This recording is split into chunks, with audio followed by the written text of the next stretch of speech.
Sunday Sports Time with me, Richard Gordon. Kilmarnock 1, Celtic 5. Casper Hu with a hat-trick. Benjamin Nygren scoring for the second successive match. And then Luke McCowan with his first touch of the game.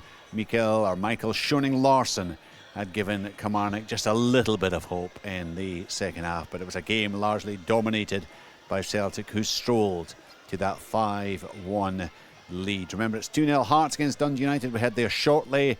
Let's go to Fir Park, where Motherwell are playing Falkirk. The latest news there from Amy Canavan. A lack of goals so far, Richard, but not a lack of action. It's actually been a really good watch, this. The pair played out thrilling games last year, wasn't it? It really was entertainment after entertainment. Two of the best teams going last term. It's not quite clicked yet for Falkirk this season. A defeat last week, John McGlynn really unhappy with it, making 7 changes into the game today. It's not quite clicking just yet either. A lot of fresh legs, youth players in, new players in as well, and you can sort of see that they're still trying to gel a little bit, but in complete stark comparison, Motherwell really just picking up where they left off last season. I was in Helsinki on Thursday and they were absolutely tremendous against HJK, and they've been really good here. Like I say, a lack of goals, but they have been in and about it. Oscar Priestman in particular, absolutely sensational in the middle of the park. He is spraying passes about the place, left, right and centre. Tom Sparrow and Willie Vogt down this right hand side are having a real good time as well. So no goals, 26 minutes or so in, just as Motherwell actually are breaking away once more. If you just hang about with me, Tawanda Maswinisi, oh my goodness, he has to be finding the back of the net there. It's a ball in from the left and it is slightly behind him, but he just sort of combines a little bit of the ball being behind him and perhaps the presence of Scott Bain, and just drags his shot wide. A couple of murmurs from the home support you can maybe hear. They are a little bit unhappy with some of the challenges that Falkirk are putting in, but it does remain so far Motherwell 0, Falkirk 0. Great stuff, thank you to Amy. Goalless it is there, but of course Hearts very much, it would appear, in command at Tynecastle against Dundee United. Brian McLaughlin. Yes, they are, Richard. 27 minutes on the clock. It's Hearts 2, Dundee United 0. Tom Reno, for his second goal for the club, actually scored in Benfica in midweek, and a cracker goal that was, but this one was even better. It was played into him from the left hand side by Josh McPake. One touch and then he hammered the ball. I didn't do it justice earlier on, Richard. It was fully 30 yards as United come close and the ball cleared away. But yeah, terrific strike from Reno, and then just a few moments later that the second goal came. Hearts had a corner in from the right hand side.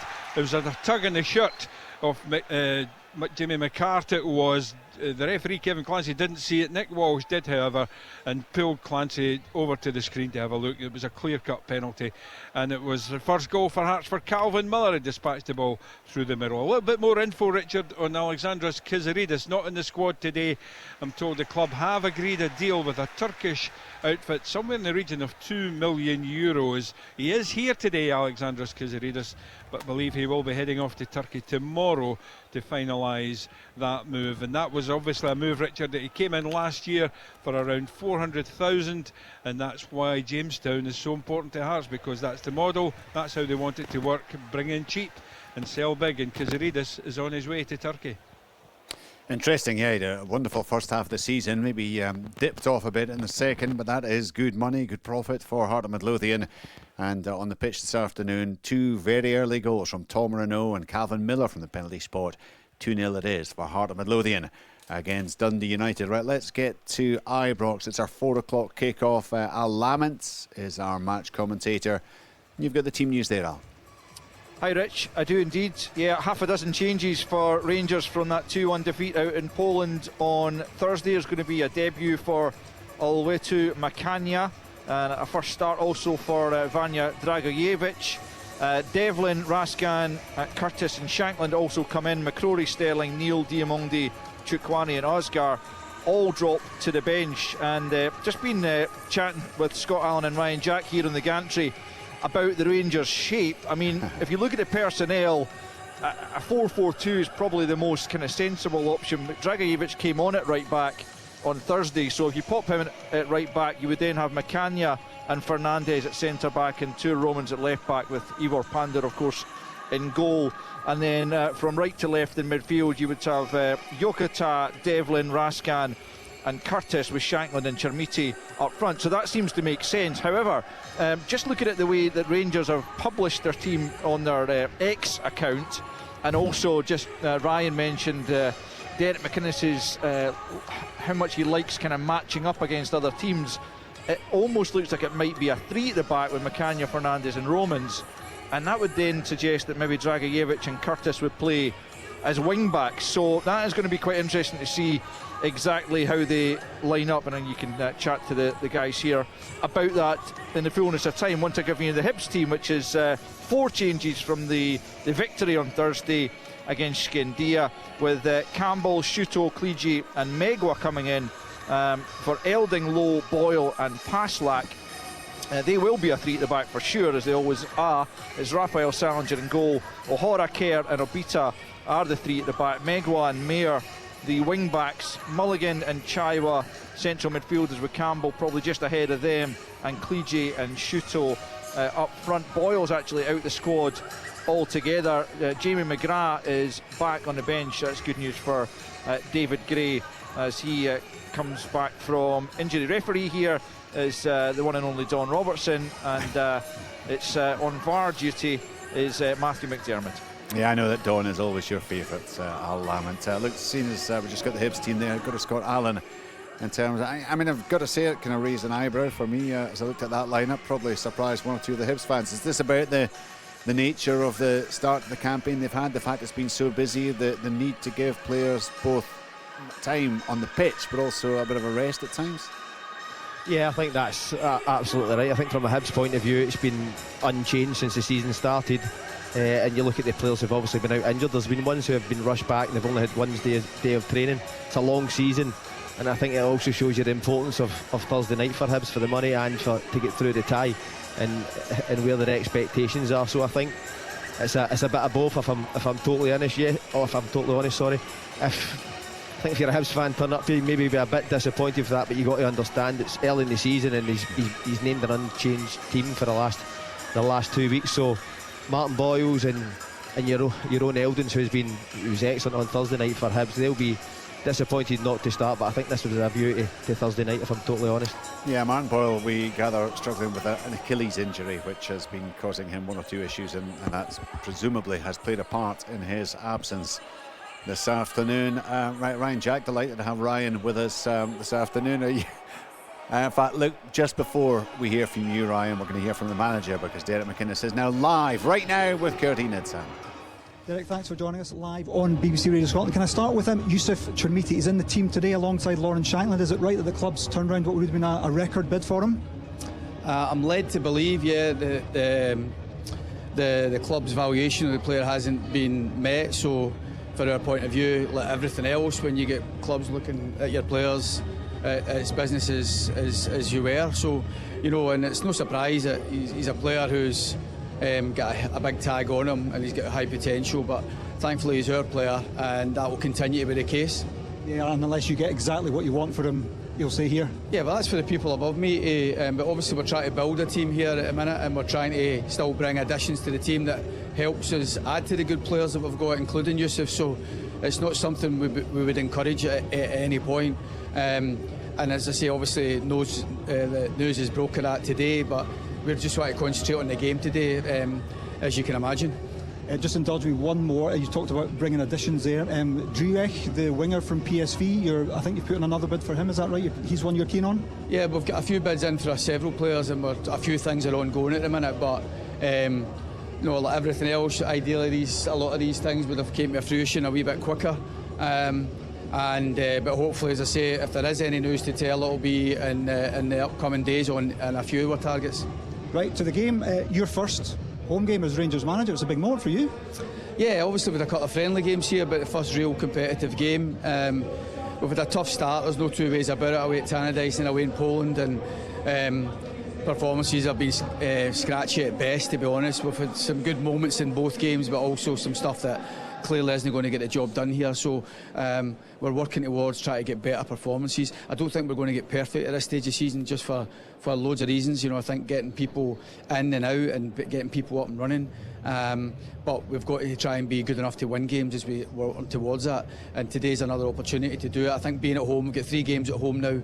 It's important to try and capitalise on that. No point in having 50,000 if you're not going to use it to your advantage, and the 50,000 need to see the team confident, aggressive, positive with what we're trying to do, and hopefully it's a step towards seeing a Rangers team that we want more often than not. Cut out the basic errors, cut out little lacks of concentration.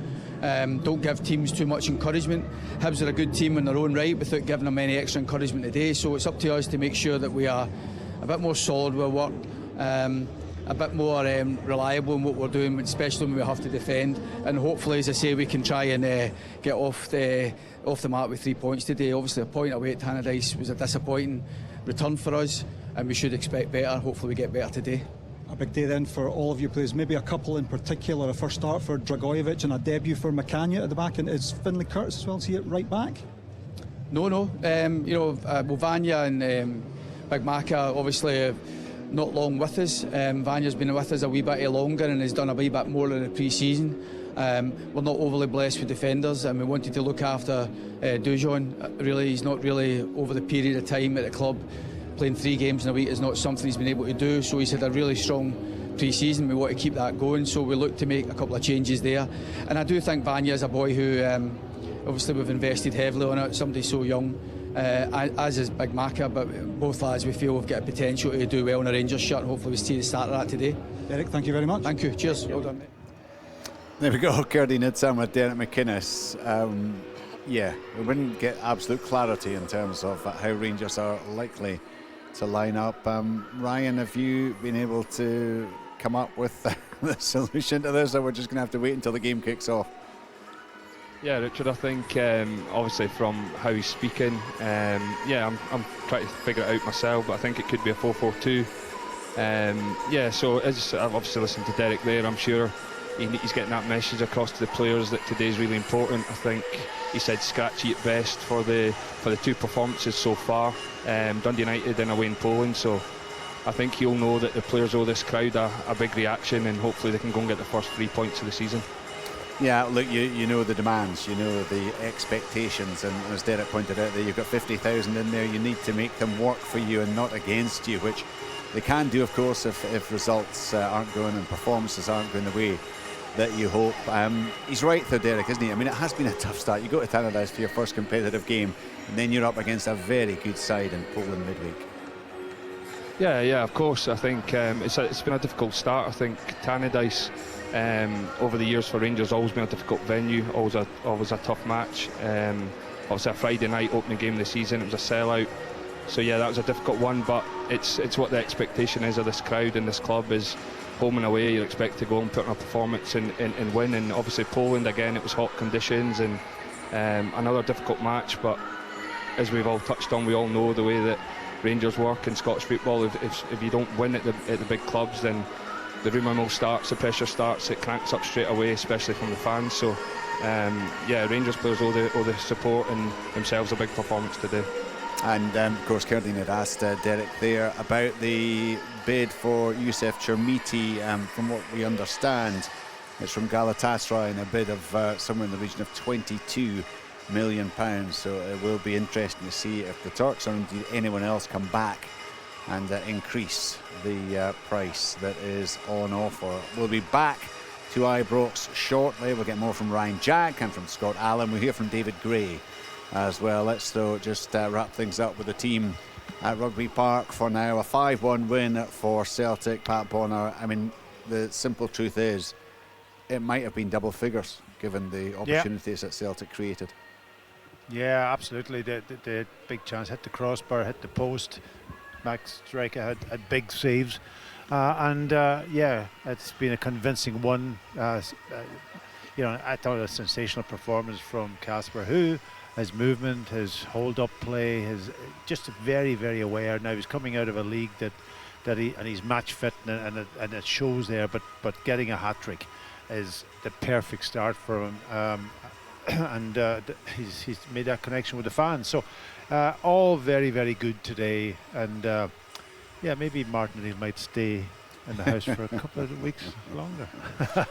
But no, listen, but it's good for them, and they're going into big games now. There's still a lot of work to be done. They've got to bring in players. Just talking to Pat Nevin about it, you know, there is probably 3 or 4 positions that they need to really strengthen. If they lose Alistair Johnson, that's a big blow. You see that they sort of just went off their edge a little bit when he went off the pitch, they'll have to, you know, nothing away from Colby Donovan. He's a good young player. He's only 19 years old, but if you're going to go into the Champions League, into those big games, I think you have to strengthen again in that position if they lose him.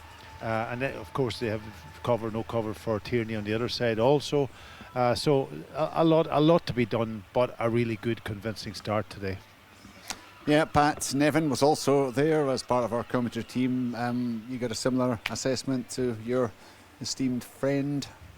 Yeah, there was a lovely balance about Celtic today. Yeah, you're talking about the 2 fullbacks hammering forward, brilliant defensively, but also can add something going forward as well. I thought Nygren and Engels were up there as good as I've seen them play. Really bossed it. After about 25 minutes, when I think the first 25 minutes, Kelly did quite well, even though they were a goal down. Felt a wee bit sorry for Duran, because nobody's going to talk about him because they're all going to talk about who, and that's just the way it is. But you cannot get away from the fact that this is a player in who that Celtic fans are right to be excited about. You know, there is a big difference that somebody comes in and scores a hat-trick and does well and gets those chances, and you wouldn't call it lucky, but you have to underline the fact that it's everything else he did in the game was technically brilliant. Right, let's head pitch side there at Rugby Park, because Liam has just been joined by the commanding manager, Neil McCann. Neil, it's ended up being a sore one for your team. How do you assess what went on out there? I'll take responsibility on that today. I know we've made some mistakes on the pitch, but I went quite aggressive today, quite open, and we've made some big errors within that make-up, and we were punished by a really good Celtic side. And then when their tails are up, you can see that they're a very good outfit, moving it around. I actually felt we responded really well after the first goal, and we created chances. We were probably just a wee bit off a quality in terms of the final third and the final execution of that pass that might have got us back into the game. And then the second goal was a sore one, followed quickly by the third. And that's when you're looking for a wee bit of character. And it's easy just to kind of shut up shop then and just lick your wounds and try and see it out, but it's not who we want to be. It's not who I want us to be as a team. I want to see what kind of character we've got. And then we got them in at half time. I had a wee chat to them about details within it. We felt we were exposed in how we wanted to press Celtic, and we adjusted it, and then we conceded a very quick goal to them early on with another mistake, and that seems to have been the way today. So I'm going to take full responsibility today, and that's on me and how I want the team to play. And we'll work on it this week, because we've got a massive game on Friday night in the Cup against Ayr United, and we'll look to put things right. Yeah, it's going to be a huge one, and one to look forward to, quite clearly. I was going to ask you, actually, if you had your time again, would you have been more pragmatic in your approach to the game? Listen, Liam, as a coach and a manager, you've got full belief in your team and what you want us to be, what you see in training. I was confident today that we'd perform. We've been punished with those mistakes. I said after the first goal we really responded. It's not a game changer losing an early goal. No, losing a man's a game changer, but we showed a bit of character come in, we showed the bravery to play, we carved out some opportunities. I think we were a better team actually in the early part of the game. But Celtic have the quality that if you do make mistakes, they're liable to punish you, and that's how it turned out. There was one or two little things in the final third when you were 1-0 down. I think Eric Ring hit a pass through for Hugel or John Jules, I think it was Hugel. Just little things like that need to go your way against Celtic, don't they? Yeah, again, that's the finer parts of the training you do. It's just the final parts of quality, the execution of that final pass is so important in the final third. And we were just missing in that department. But there is positives. Right now it's tough to see them, but it's my job and the staff's job to then go and pour over that. And we'll get the players back in and go over it again, analysis-wise on the video and look at the footage, and then we get back onto the pitch. There's no other way in professional sport. You get a doing, or you take a bad result, the only thing you can do is keep moving forward and adjust, and as a coach, learn for your lessons, and I'll aim to do that. The positive comes from that opening half an hour when you went toe-to-toe with Celtic, and on another day against another team, you're perhaps looking at a very different outcome with that approach. Well, that's a belief, Liam. You know, right now, for the fans and everybody that were here today watching will probably say that's difficult. But I don't see it being a difficult task. We've got a good team here, and we just need to tidy up at the back. We're conceding soft goals. That's 9, isn't it, in the 2 games? Yeah. And that's a start number in the back of 2 games. So a lot of work to be done without stating the obvious. But I don't shirk my responsibilities. I'll face up to that, and we'll put it right. Thanks, Neil. I think we're all looking forward to Friday. Cheers. Thanks. Yeah, that should be a cracker, shouldn't it, at Rugby Park there? Should Derby Kilmarnock against Ayr United kicking things off in the knockout stages of the Premier Sports Cup. A final thought then, Pat and Evan, what did you make of Neil's assessment of his team and the game generally? I can't argue with any of it, because that's exactly what I said about it. Yes. With one slight caveat of, he said he'd put his hand up and take responsibility, which I'm impressed by. Look, that's the way he wants his team to play. That's the positivity he wants of it. The fact that he kept on asking his left full back to go forward and go man for man at the back against Celtic, raised eyebrows, didn't work. But you know that's what he wants to be. And eventually, if you have an ideology, you think it's going to work eventually, you believe in it and you believe in those players, sometimes you have to go through these dark times. It's a brave thing to do, but it's who he is, and he's got the bravery and the confidence to do it. There might be 1 or 2 other difficult ones coming up, but there was about half an hour of that game I thought, you're a great team to watch. I'm really enjoying watching you. That will be lost now in the 5 goals, but I can see where he's coming from. I just hope the Kelly fans can see it, and I do hope they come out the other side of it, because I like positive managers. Well, look, they did make chances in the wake of that early goal for Celtic. A couple of real good openings, and it was a very good open start to the game, like a basketball match, the boys described it. But I think probably from about 15 minutes onwards, Celtic began to motor a whole host of saves from Max Stryek. He was at fault in conceding the 4th goal just after half-time. But Celtic cruising to that victory, and Casper Hu celebrating his first Celtic hat-trick. You wonder if there might not be a few more to come in the season ahead. Nygren and McCowan also on target. Shoning Larsson with a goal for Killie. It finished Kilmarnock 1, Celtic 5. It is now half-time in the game at Fir Park. It's Motherwell against Falkirk there. Let's get the story of the opening 45 minutes from Amy Canavan. No goals, Richard, but no groans. A good game here at Fir Park, where, as you say, at half-time it is Motherwell 0, Falkirk 0. 7 changes from their opening game defeat to St Mirren for John McGlynn's side. A lot of fresh faces, fresh legs, still not quite clicking out there for them. The man himself admitted pre-match they were very much in transition, and it does look like it. Motherwell, they're much better in this first half. A couple of decent chances. Ibrahim Said back in the side after missing that trip to Helsinki midweek with a visa issue. He smashed the crossbar before Lucas Fadinger was played beautifully, and he just needed to lift the ball over Scott Bain. But a real credit actually to the Bairns goalkeeper. He stood strong and smothered the ball. That's pretty much the story so far. Like I say, not a lot of goalmouth action, but plenty going on nonetheless. It is half-time. Motherwell 0, Falkirk 0.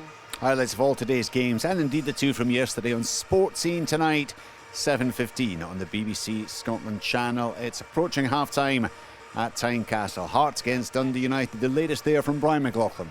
Yeah, half-time whistle has now just gone, Richard. It's Hartlepool 2, Dundee United 0. The opening goal coming after just 4 minutes for the home side. Lovely play down the left-hand side by McPake. Played the ball into Reno. 30 yards from goal, 1 touch to control, and then hammered the ball high into the goalkeeper's top right-hand corner of the goal. Walton absolutely no chance with that. Almost a second, a few moments later, Bassi with a cross, a diving header by Braga. This time Walton, again in the Dundee United goal, did manage to get his fingertips on it to push the ball away, but the second goal was not long in coming. Came from the penalty spot, and it was Calvin Miller who dispatched the ball. This after Jimmy McCart had been upended inside the box. It took Nick Walsh in the VAR studio to highlight it to the referee Kevin Clancy. Miller with his first goal for Hearts. United finishing well though on the half-time whistle. A couple of close efforts from the striker Lachlan Rose. A header just deflected wide of the target, and then a second header that was on target this time, but it was Reno who was there this time to clear the ball for Hearts, but the Hearts fans much happier with what they've seen so far this afternoon. Hartman Lothian 2, Dundee United 0. So the advantage for Hearts at the break, it's goalless Motherwell, Falkirk, and of course earlier full time was Kilmarnock 1, Celtic 5. We are about 10 minutes away from kick-off in our final game of the afternoon. It starts at 4 o'clock at Ibrox, Rangers against Hibernian. We've heard from Derek McInnes. Let's hear now from the Hibernian manager, David Gray. David, just taking a look at your team sheet, the one name that jumps out isn't there, Martin Boyle. Updates on him? Yeah, well, I've made 4 changes today. We picked the same 11 for the previous 3 games, so there was always going to require that freshness going Thursday, Sunday, and everything that's went into the last sort of 3 games. Boyle has been feeling a bit of an Achilles tendonitis sort of issue that we have been managing in the last few games. You'll have seen that we're coming off in games as well. So he was never, the quick turnaround, he was never going to be available for this one. More of a precaution more than anything else. But he should be absolutely fine for Thursday. It just gives somebody else opportunity coming in. You look at Ante Suto's just came in the last couple of games and done well, so he gets his start today. Kaliji as well. Yeah, and Kaliji as well through the middle. So that's always that, that freshness at the top end of the pitch that's required. I say it every week, it's never the team that starts, the team that finishes. Subs need to be ready to come and impact the game, which they did on Thursday night, and they're certainly going to be required again today. I wonder if this is a good time to play Rangers. I note from their team lines that they've got people either making their first start or their debut, and maybe a defence that hasn't played together either before.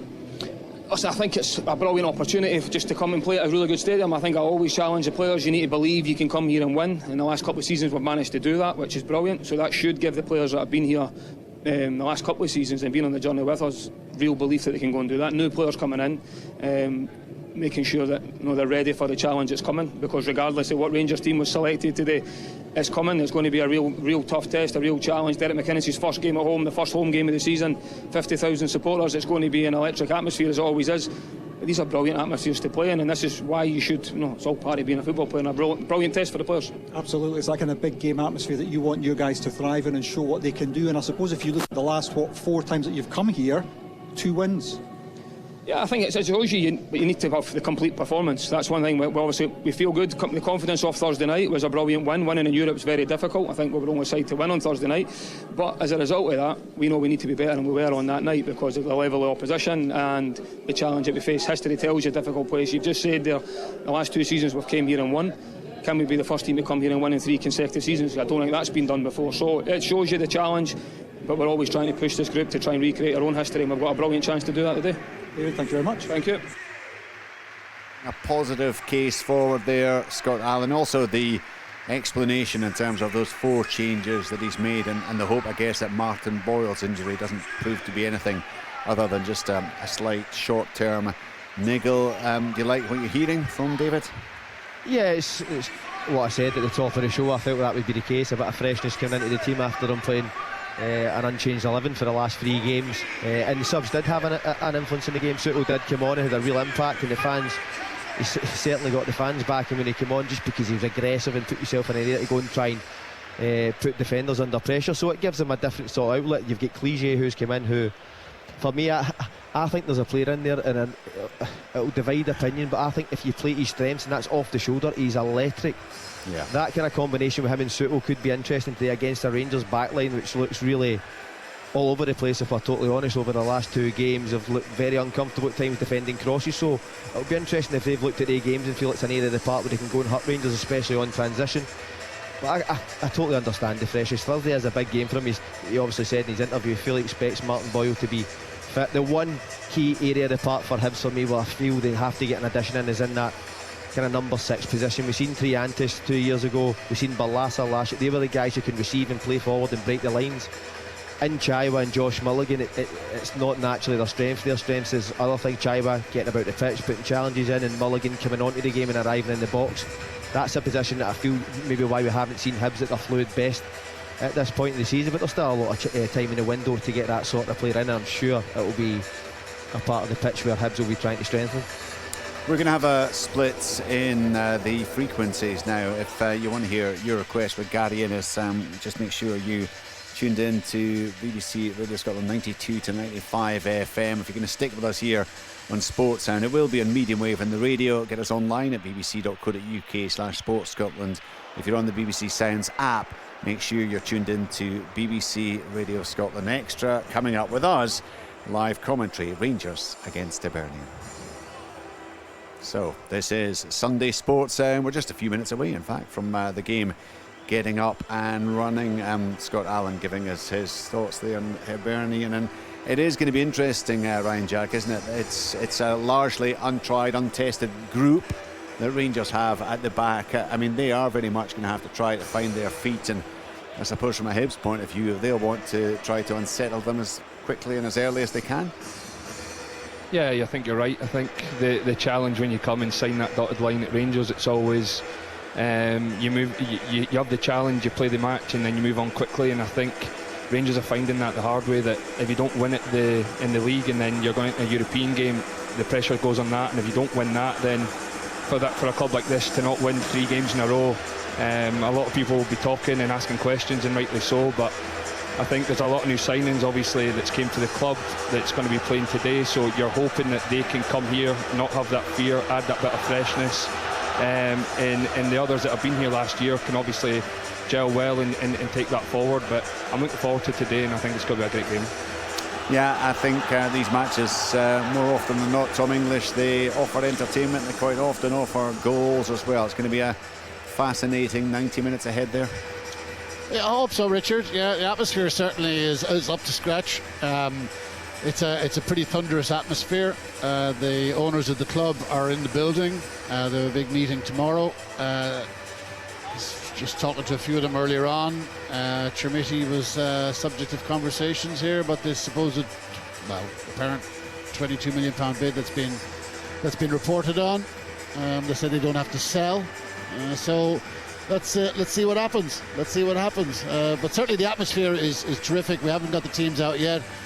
Big examination for Rangers. Big examination. I feel there's a very much expectant air in Ibrox today.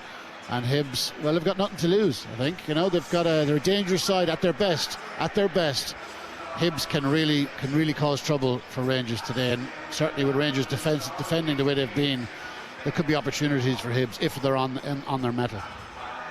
We're heading rapidly towards kick-off in that one. The SWPL Cup was played out this afternoon, the end of the group stage there.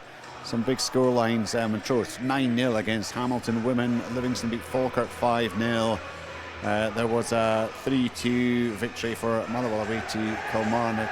Full details of that at the BBC Sports Scotland website, bbc.co.uk/Sports Scotland. Already we've brought you the 5-1 win for Celtic at Rugby Park against Kilmarnock, featuring a Casper Hu hat-trick. He looked very lively and looked more than capable of becoming a regular goal scorer during the course of this coming campaign. So that's done and dusted at half-time. Remember, Hearts 2, Dundee United 0.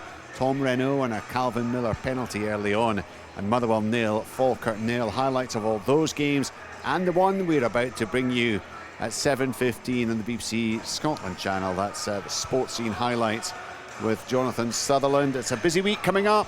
As ever, there's the Scottish Football Daily podcast. You can subscribe to that wherever you get your podcasts. There's the SPFL Scottish Football Roundup online, all the action from the Championship Leagues 1 and 2.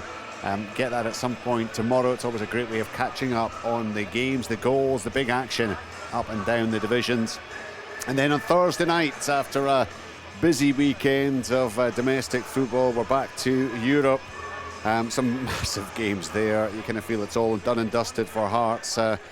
Of course, having lost out to Benfica by 6-1 in the other game, and the first game in the tie.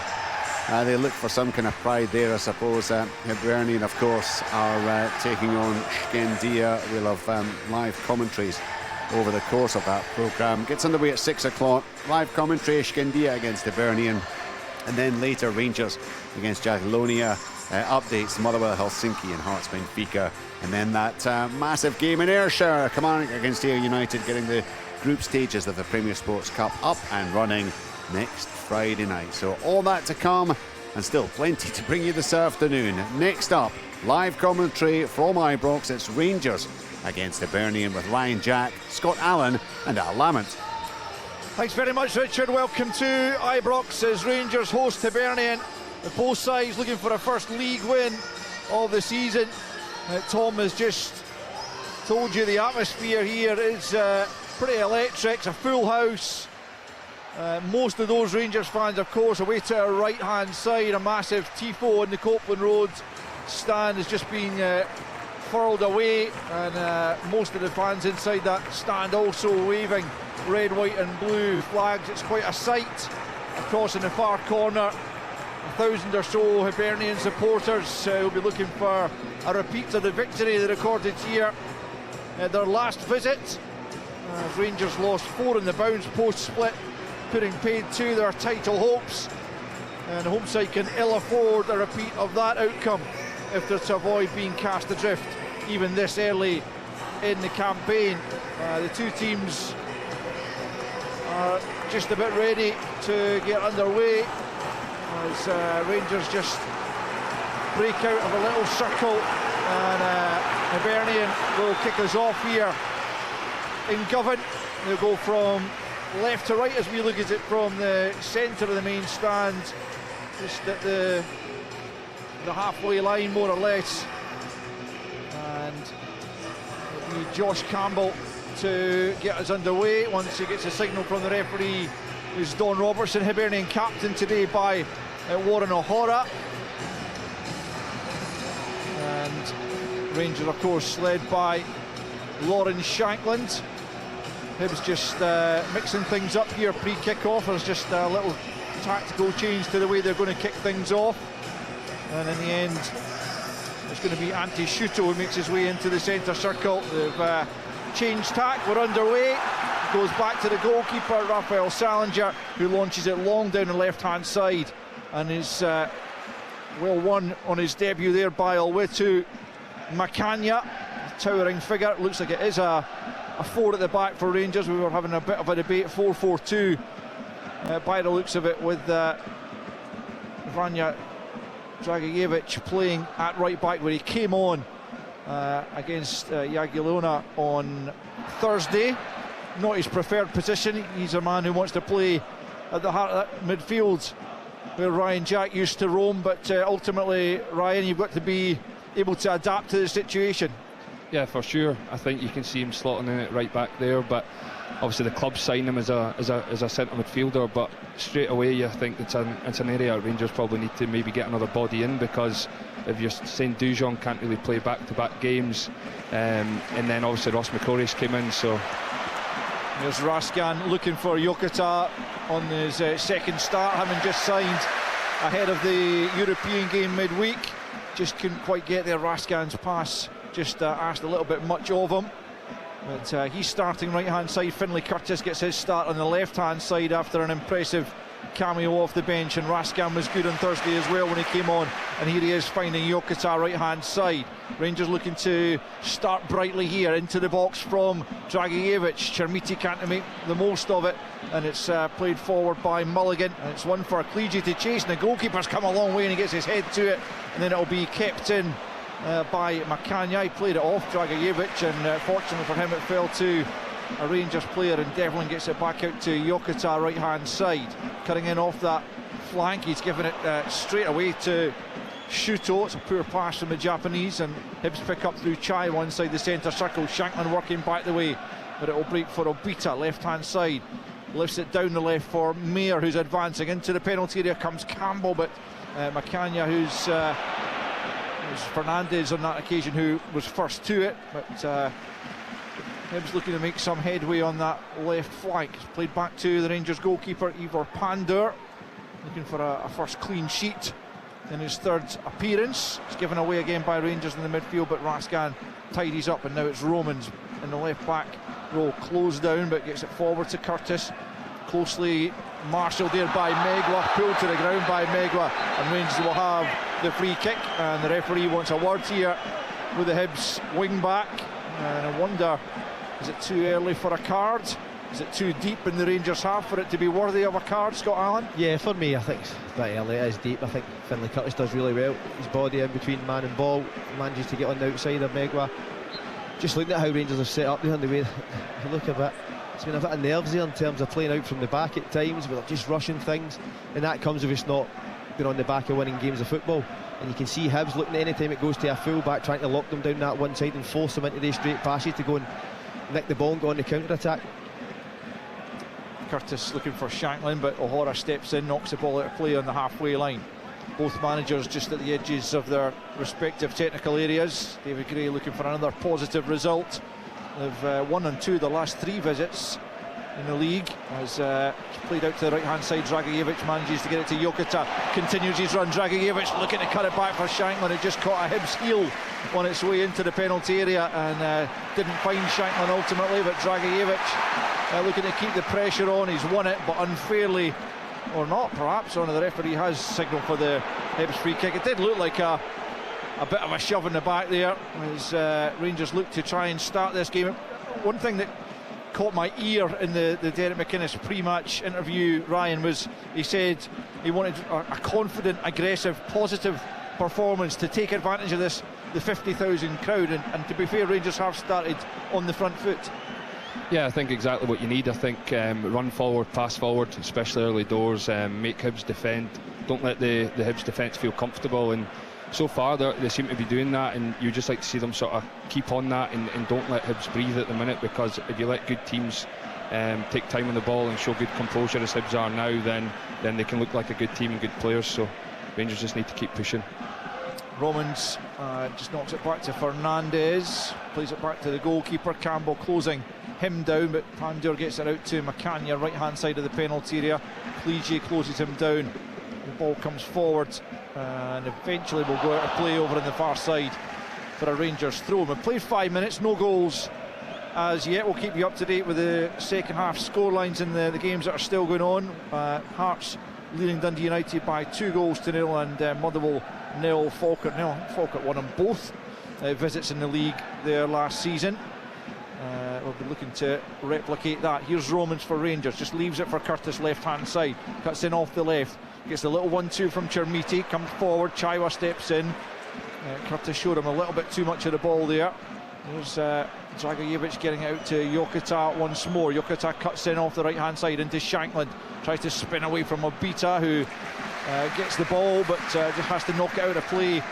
As much as Dragicevic is playing at right back nominally, it looks like he's going to try and get forward as much as possible. Rangers obviously in the absence of James Tavernier after 11 years of foraging down that right wing for them to great effect at times. Here's Curtis on the opposite flank up against Megwa. Gets the cross in from about 15 yards off the byline. It's cut out but only into the path of Chermiti. Then Fernandez scoops out to the right hand side, won't find Jokita. Dragicevic will go and try and tidy up back to Macania. He'll be looking to establish himself alongside Fernandez, especially with Ben Godfrey out for a few weeks. Big switch of play can't be kept in play by 2 Romans, and it'll be a Hibernian throw midway inside their own half. 6.5 on the clock, and it's 0-0. I was just thinking there, Al, when you were saying to Ryan Jack about roaming around the midfield. The first time I played with him, he was playing right back. Remember that? And a good right back at that. It's going to be a Hibernian throw in here. It'll be taken by O'Hara. Down the right it goes. Clige beaten to it by a combination of Fernandez and Macania. Rangers need to be on their mettle defensively, which they haven't really been in the opening couple of games of the season. Kerr finds Obita for Hibernian, out to the left hand side for Mayer. 10 yards inside the Rangers half, plays it forward down the left for Campbell. His attempted cross comes off Macania, and behind for a Hibs corner. Decent play from the visitors. Josh Campbell gives you that threat. He's always looking to run beyond. I just feel if Rangers are in attacking areas, if they don't take care of the ball, the one thing he's good at is arriving in the box, and he does give you that threat. Hibs will have the corner here from the left hand side. Looks like Obita is going to be the man to take this one over in the far corner. So it'll be the outswinger, you imagine, with the left foot from the man who's playing left centre back again this afternoon. Flights it into towards the back post. Up goes Clige, who's not the tallest man. Schutel was in there as well, but Rangers managed to get it clear. Hibs have to come back to the halfway line. Megwa turns it back to his goalkeeper Salinger. Plenty of time to measure the ball forward, plays it down the right, looking for Campbell. Curtis was blocked off well there by Shuto. Quite clever play there by the striker, but Hibs can't keep the ball in that attacking area. Devlin gets his head to it, a little bit aimless though, and it does break for Shanklin rather kindly here. Plays it out to the right hand side. Jokita just has to wait for it to come to him. Mears with him. Dragicevic offering the overlap. Infield comes Jokita, knocks it back to Raskin, midway inside the Hibs half. Now it's Romans, out to the left to Curtis. About 25 yards from the Hibernian goal. Raskin into the box now. Away by Obita. Fernandez at the edge of the centre circle, just nods it down to his central defensive partner Macania, who then finds Raskin left hand side in the left back position. Clips one forward, but well away from his intended target, Chermiti. Easy one for Salinger to take. 9 minutes in, and it's Rangers 0, Hibernian 0. Referee's stopping play because he's pointing to his ear as if he's heard something from VAR. In fact, he's going to come to the screen here, and I have absolutely zero idea of what this is going to relate to. I wonder, is it something from the Hibs corner? Could it be as far back as that? They are checking a possible penalty. It must be in the Rangers penalty area because they haven't been inside their opponent's half, so it must be from the Hibs corner. The ball was played to the back post, and Shuto and Clegy were trying to challenge for it. There was no real claims that I could see. I don't know if either of you spotted anything at all. No, never seen a thing. Very strange, but clearly Matthew McDermott has spotted something in the VAR, and now Don Robertson's having a look at the screen, and we're about to find out. It's a penalty to Hibernian at Ibrox. Well, and it's a yellow card. I'm not sure if that's for Dragicevic or for Fernandez. It's Dragicevic continuing to protest. Lawrence Shanklin's trying to get an explanation here for Don Robertson. I mean, the entire crowd here at Ibrox is none the wiser, just like us. It's just the setup here with VAR. I know it comes down to finance, but no one knows what that is for, apart now from perhaps Lawrence Shanklin. But the Ibrox crowd are certainly not happy, but Hibernian in the 11th minute here have a massive opportunity to take the lead here, and it's going to be Josh Campbell. It was such a long delay, I guess the ball hadn't gone out of play since that corner. We're hearing that's a foul by Dragicevic, barging into one of the Hibs players, but that's what's been spotted, that's what's been given. And Josh Campbell now from 12 yards, listen to the boos, trying to put him off as Ivor Pander faces a spot kick here from Josh Campbell. Campbell steps up, right footed, and into the bottom corner, and Hibs have the lead at Ibrox inside 12 minutes from the penalty spot. Campbell goes away and celebrates in front of the Rangers fans, who are furious about the penalty award against their side as Lawrence Shanklin tries to G's teammates up, but Hibernian have taken first blood here at Ibrox. It's Rangers 0, Hibs 1. And it's a really confident penalty from Josh Campbell. Steps up, he sends the goalkeeper the wrong way. What a way into the game for Hibs. Yes, as you say, Al, none the wiser at the decision. We think it's Dragicevic who's had a barge in the box, could be soft until we see it back, but what a start to the game for Hibs and a way in. And now the onus is on Rangers to go and take the game to Hibs.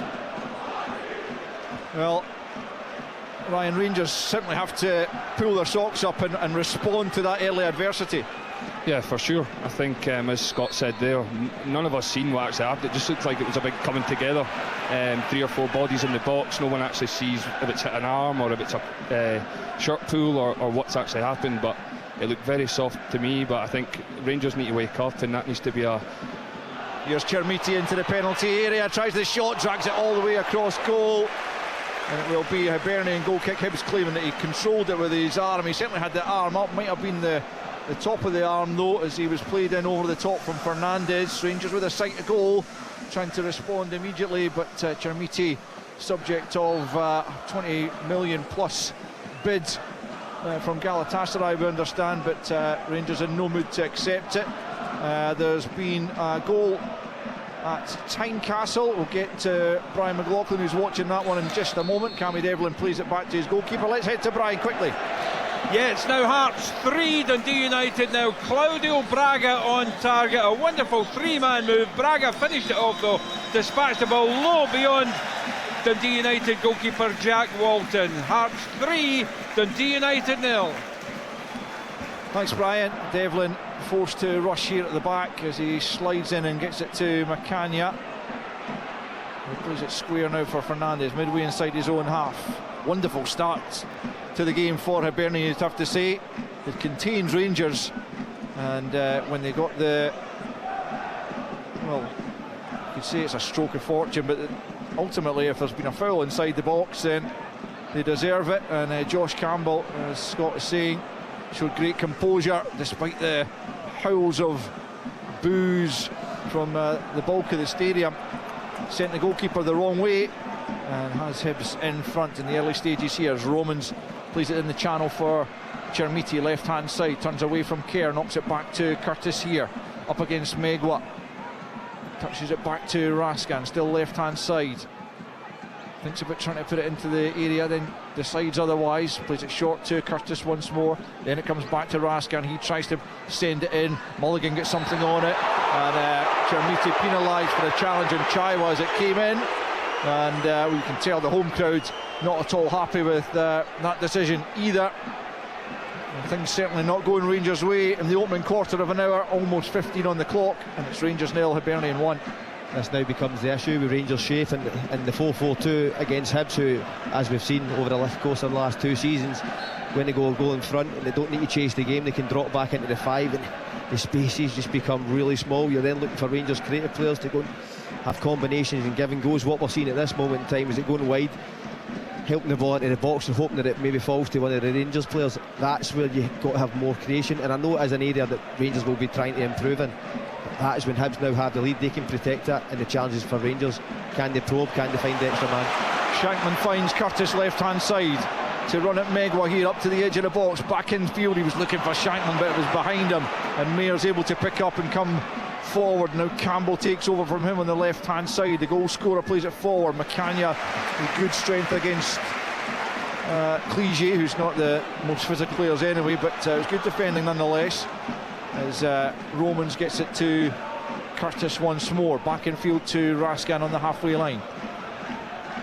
Rangers trailing by a goal to 0 here, but trying to do something about it as Dragicevic, the man who gave away the penalty, picks up right hand side out to Jokota, up against Mayer here on the Rangers right flank, comes back the way, Mayer sticking tightly to him. Jokota manages to hold him off, back away it goes to Macania on the halfway line, square for Fernandes, and out to the left hand side here for Romans, close down by Shuto, and back the way for Fernandes once more, about 15 yards inside the Hibs half. Rolls it into, it's a good ball for Shankland. Shankland though can't find a teammate. There's a couple of options there and he couldn't release either of them. Pandur has to come out of his box here to deal with the ball forward, and it's just stayed in play actually, and Curtis is now spinning away from Megwa. He's gone behind him, it's Curtis. Megwa gets back with him and makes the challenge. Don Robertson isn't going to pull it back for the earlier foul. He felt the advantage had been used up by Curtis, and Hibs get away with one because Megwa was certainly having a pull of the jersey. Devlin's done well, gets it to Shankland, back to Devlin on the edge of the box, goes for goal, but it's a tame effort straight into the palms of Raphael Salinger. 17 minutes in, Rangers 0, Hibernian 1. Yeah, I think you could see there Cammy Devlin, it's what he does best. I think reads the game and then gets up on the game, wins the ball back, gets a turnover, obviously falls it to Lawrence, it goes back to Cammy and then he gets a strike away. But yeah, it was a comfortable save, but it just shows you that if Rangers do go after Hibs a wee bit more higher up and get the press right, then they'll definitely create chances off the back of it. Here's Megwa feeding it forward down the right flank. Campbell will chase that, can he keep it in? He slides but can't quite curl his foot round the ball to keep it in play, and it's behind for a Rangers goal kick. Rangers, well, it took them till October last season, would you believe, to actually win in the league at Ibrox, and they don't want to get into that kind of run once more. The fans simply won't stand for that, as Russell Martin found out. behind in the early stages of this one. It's Fernandes bringing it forward. I mean, Rangers haven't played poorly, you wouldn't say, in the opening 18 minutes, but find themselves behind to that penalty kick. At the same time, I think Davy Gray was really happy with the shape, picking their moments when to go and be aggressive with the press. I think at the same time, as Ryan was speaking about Rangers being aggressive and going pressing, and you've seen Cammy Devlin do that. On the other hand, see if Hibs can make that extra pass, the ball down the side of Romans and Fernandes is on all day, and Hibs have got willing runners. There's Raskan on the halfway line. Clips it out to the right hand side to Dragicevic, chests it down, the Serbian, only 20 years old, coming as a man who Rangers believes got a lot of potential. Fernandes for Devlin, right hand side, forward to Jokota. Up against Mayer here on that right flank, back in field for Devlin.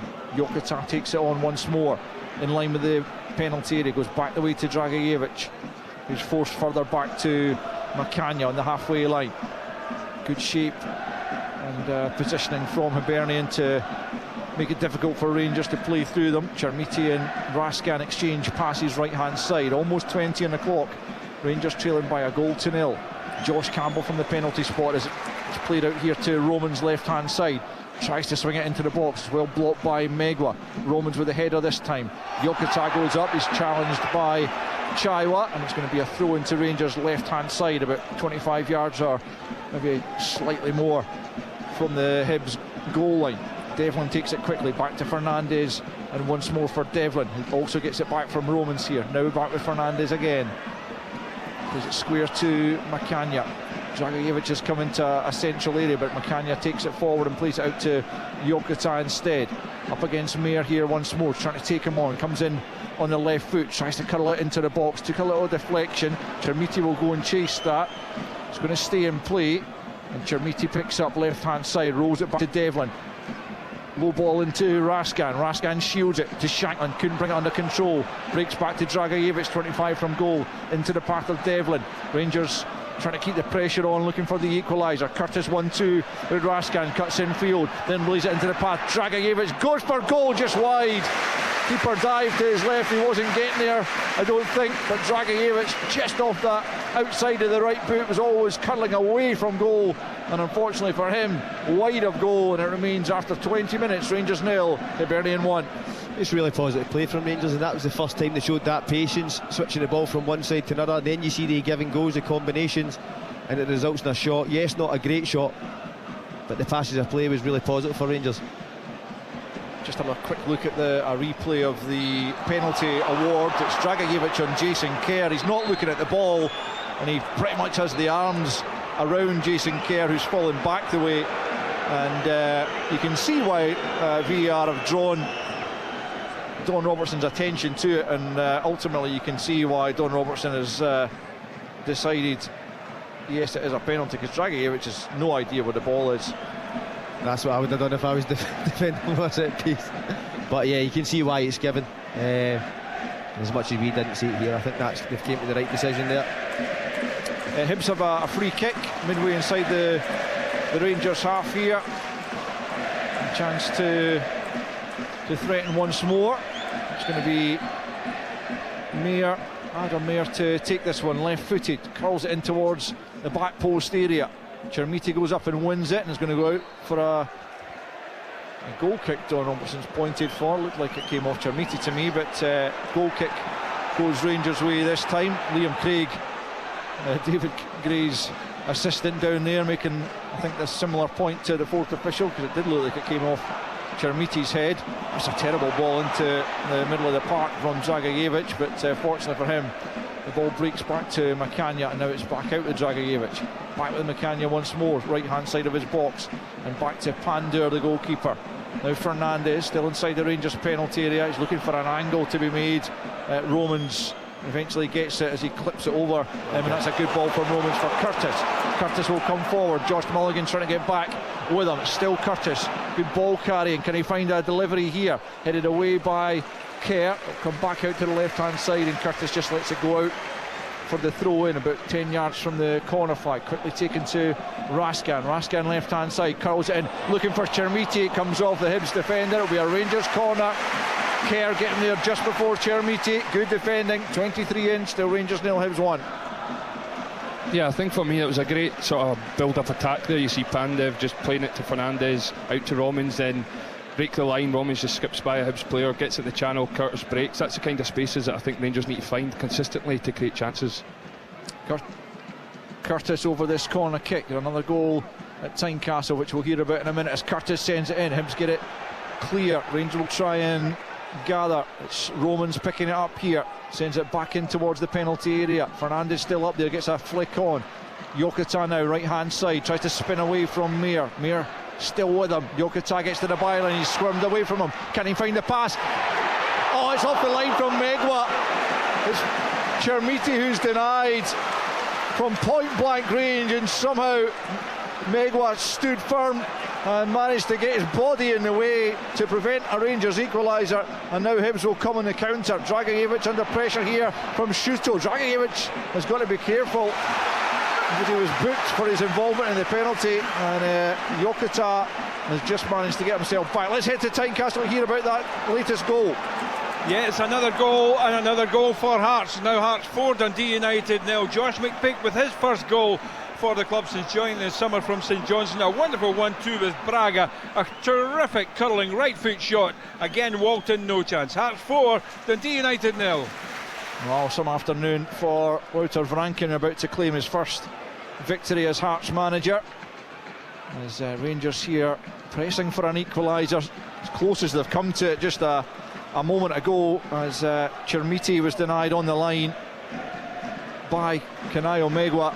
As here come Rangers once more. Macania bringing it forward to the edge of the box, then plays it out to Yokota. Curls in the low ball, too low actually, because Obita was able to head it clear. But Yokota did well to set up the opportunity for Chermiti, and I'm not sure the big striker can do too much more, can he? No, he's just trying to guide into that far corner. You've got to give credit to Megwa for just getting back on the line defending, but Yokota is the first real moment we've seen from him in a Rangers jersey. He dances by Adam Mayer, and then what I really liked about it, it's dead easy just to put the ball in an area. He actually stays in the ball, throws it in a bit of disguise, sits the Hibs defender down, and then has the presence of mind to then find Chermiti in the 18-yard box. And it's very unfortunate for Rangers, but a real sign of quality there from Yokota. Fernandez has it just inside his own half, clips it forward. Megwa gets his head to it. Romans knocks it forward though, and then Shankman helps it to Curtis. Left hand side, curls it into the box looking for Chermiti. Obita kind of knees it up in the air and back into the arms of a grateful Raphael Salinger. Well, Hibs are having to do a bit of defending right now, but 26 minutes in, they still have a 1-goal advantage over Derek McInnes' side. Josh Campbell trying a pretty audacious bit of control here. It almost came off actually, but comes off his heel and out for a Rangers throw-in. If you're Rangers, Ryan, what are you trying to do? Anything differently from what they're doing currently? Yeah, look, I think both wide players, Finlay Curtis and Yagata, they both seem to be cutting in the pitch a lot, and when they do get the ball, just this instance here as we're talking, there's a run over in behind from Yogata. I think Rangers need more of that. They need Curtis wide, Yogata wide. As soon as the fullbacks get the ball, come short, spin, get in behind, get balls in the box, because you've got Shankland and Chermiti, two big presence up top, and you're not really getting the service in for them to actually show their qualities. Goal kick to Hibs as that ball, which was looking for Yokota, bounces behind for a goal kick, which is about to be taken by Salinger. Long over the halfway line. Fernandez towers above Campbell and nods it down for Raskan here on the halfway line. Turns it back to Dragicevic, man whose challenge on Jason Kerr gave away the penalty, which has Hibernian in front here at Ibrox. Fernandez out to the left for Romans, further to the left for Finlay Curtis, quickly closed down by Megwa. He comes back to Fernandez once more. Fernandez on the halfway line, short ball to Raskan. Now Macania for Rangers on his debut. Dragicevic making his first start, having come on away in Poland on Thursday. Noted forward by Shankland, but the build-up is a little bit untidy, and then Dragicevic just knocks the ball out of play over on the far side. Hibernian will be delighted by the way the opening stages have gone. They've contained Rangers for the most part, and they've managed to get their noses in front as they look for the first points of the season. 2 wins and 2 defeats in all competitions for them. Beaten on the opening day at home against Motherwell, a game Scott and I took in. Motherwell very impressive, probably just a bit deserving the win, albeit it came relatively late on, that winner.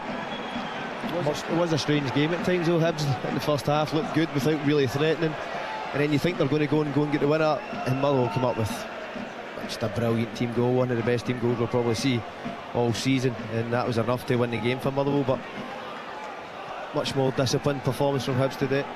Yeah, still 0-0 Motherwell Falkirk in the second half now. 4-0 Hearts after Celtic winning by 5-1 down at Kilmarnock earlier this afternoon. Rangers do not want to be slipping 5 points behind Celtic this early in the season.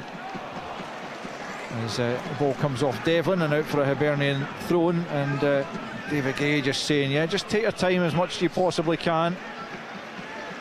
And Meg will just leave the throw-in for O'Hara to take here.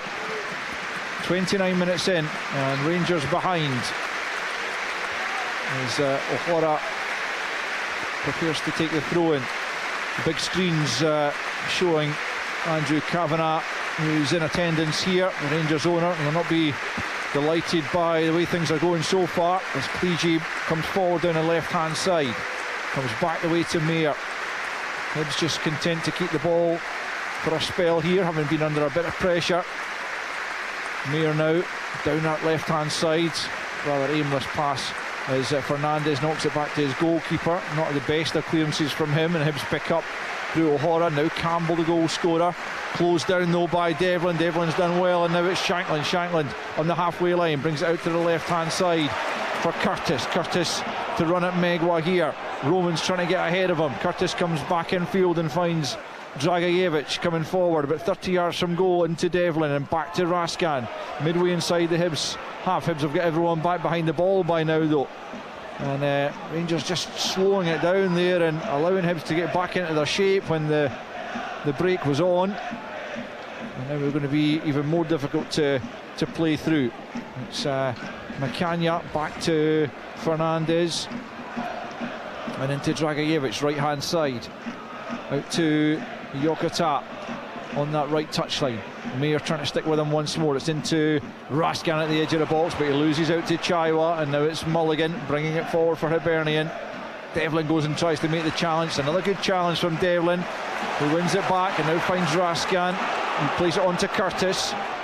Rangers fans want more from their side. It's into Chermiti's feet at the edge of the box, left hand side here, up against Megwa. Tries to find it to the back post, looking for Yokota. Well, Rangers fans claiming he was being held, but I think the back post, Mayer just using his strength to hold him off, and ultimately a ball into the back post for Yokota, and there it's not really the way through, not the way forward for Rangers, is it?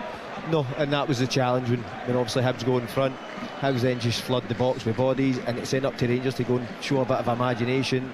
I think the give and go that we've seen that resulted in Dragijevic just striking one by the post. Other than that, everything's out wide, and it's meat and drink for Hibs to go and head the ball. They've got 3 centre backs covering the width for the 6 yard box. Rangers have to have a lot more imagination within the top areas of the park for me. Yeah, well, Derek McInnes mentioned they've got bids in for a few players, a couple of wingers I think among them, but they do lack that little bit of invention in the team just at the moment. A little spark that can create opportunities for the likes of Shankland and Chermiti, who can certainly tuck them away if chances come. Again, Rangers slowing it down, and listen to the reaction of the crowd. Well, Derek McInnes wanted the 50,000 to be used in their favour. Chermiti plays the 1-2 with Shankland. Chermiti tries to play it back in, looking for Shankland again. He might have gone for goal there himself, trying to be unselfish, but didn't come off. And Hibs managed to clear their line. Still 32 and a half in, and it's 1-0 Hibernian leads. Rangers trying to come again here. It's Macania on the right hand side. Charging forward out to Yokota, right hand side now. Up against Mayer once more, trying a little bit of trickery here, the Japanese winger. Onto the left foot, and then checks back onto the right. And Mayer gets back at him, just knocks it behind for a corner, but that's better. That's more what the Rangers fans want to see, as you can hear from the reaction here. 33 in, Rangers 0, Hibs 1. Yeah, I think it's exactly what you want to see from a winger. If you're sitting in the crowd, you're sitting in the stands, you're watching this Rangers team, you want enough player that can isolate 1v1, who can beat someone, who can show a bit of quality around the box. Scott already touched on it with this Rangers team. They need that sort of combination play around the box, someone that can outplay, attract defenders and hit balls down the sides of centre-backs. In comes the corner, it's a deep one, it's going to come all the way out to Roman. She'll take it on first time, he goes for goal, Salinger pushes it away. Decent save, and ball still in play actually, and Rangers player down behind the goal, looks to have taken a sore one. Chermiti it is, who looked to go and try and keep the ball in play, and he was challenged in the goal line. Rangers have won it back and will come forward again. Into Curtis it goes, breaks for Raskan, Shanklin wants it, the captain gets it back to Yokota. Chermiti's just getting a bit of treatment now, he's off the field of play, and Rangers can continue. Down to 10 men though at the moment. Romans, who denied a moment ago, gets it to Curtis, back to Devlin, into the feet of Raskan, just inside the box, goes down. Referee has a look at it, says there's nothing wrong with it. Then Devlin's penalised for his challenge on Shuto, but you can hear again the reaction of the Rangers fans. My first instinct was that the challenge on Raskan wasn't a foul, and that the Devlin one probably was, but guys, what were your own takes? Yeah, I would agree with you. I thought Raskan just makes a meal of it, obviously trying to buy the penalty. I understand that the fans are going to go with him after seeing the penalty given to Hibs earlier in the game. The one on Hibs for me is a stone waller, isn't it? Chermiti, just looking at Chermiti there, he always does his best work outside of the box. How can they get him on the ball in areas where he can go and hurt? He's finished. He's finished, yep. Now Derry's going to come on, and Derek McInnes wants that to happen now. Fourth official. Well, they're going to be able to make it. Or Chermiti immediately, he's just down in that little groove between the incline of the pitch at the back of the pitch, between that and the advertising hoardings, and I'm not sure what exactly happened to him as he went in for the challenge, but he immediately signalled that he was in bother, and well, the officials seem to be slightly confused. Derek McInnes is having to tell the fourth official that Chermiti's already off. On comes Ryan Naderi.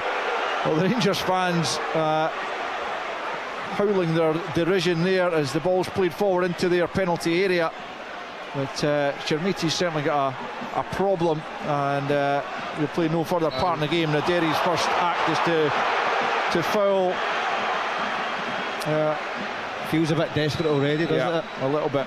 O'Hara was the man who went down there under the challenge from Naderi. 36 minutes in, and Rangers trail by a goal to nil to this Hibernian side, who are looking pretty comfortable at the moment. A lot was made about the changes obviously before the game. Hibs' best attacking players are actually on the bench, and the guys that have come in have worked really hard. As you can see, they nicked the ball back again. Yeah, it's Shuto who won it there ahead of Curtis, and now Megwa brings it forward for Hibernian. Back it goes to O'Hara. Derek McInnes is out there barking instructions once more from his team, naturally. And Chermiti's going to have to be stretchered round from his position behind the goal. It doesn't augur well for him. I certainly hope, for his sake and Rangers' sake, that that is not an injury that keeps him out for any length of time. But it doesn't look great for him at the moment as Mulligan plays it back to Kerr just inside his own half. 8 minutes left in this opening period, with Hibs leading by a Josh Campbell penalty to nil. It's Obita coming forward, left hand side, plays the low ball into Clegy. Fernandez trying to get back with him at the near post. Clegy manages to play it back out to Mayer, who's got time to measure across here, and it comes headed away by Romans. It'll be picked up here by O'Hara out to the right hand side to Megwa, and then forwards for Shuto here, right hand side. Back onto the left foot, plays a low ball into Campbell. It's a good ball, he's looking for options. It comes to Clegy. Clegy tries to curl it, it's just over the top from the little Hibs striker. And not too far away from a Hibs second there, but just couldn't quite find the target. It remains Rangers 0, Hibs 1. Really good play from Hibs there, sustaining the attack, worked the ball out to Soto. Lovely pick out of Josh Campbell in the box. He takes it with his back to go, just lays it into Clichy, who's trying to shift and find that far corner just over the bar. Really positive play from Hibs. Flipped out to the left hand side there by the goalkeeper, but it's too high for Romans and out of play. And this is all very familiar. The feeling around Ibrox after the poor start to last season. They drew their first 4 games in the league. Russell Martin didn't last much beyond there. The Rangers fans applauding Chermiti as he's stretched away. Best wishes to him as Megwa plays it forward, cut out by Raskan, tries to squeeze it forward for Shanklin, but Chai was in there to nick it back for Hibernian. They have possession inside their own area. It's care for Obita, who'll just hammer it forward down the left hand side. Clichy gets a good flick on, back goes Dragajevic, has to be careful here at the edge of his own area, but manages to get it to Fernandez. Fernandez now puts it square to Macania as Chermiti makes his way down the tunnel. Difficult to see exactly what the issue is with him. Don't want to speculate really, but hopefully we'll get news of that later on as Romans plays it up towards Naderi. He can't get there. Obita heads it square across his own box. Megwa does likewise. Chaiwa tries to help it away. It comes to Dragajevic. Goes for goal again. He's not too far away. Really good effort from the young Serbian. It was sitting up nicely for him and he caught it flush as he arrived forward on the right foot. And again, Salinger threw himself to his left. And it's just right of the post. And with almost 40 on the clock, it's still Rangers 0, Hibs 1.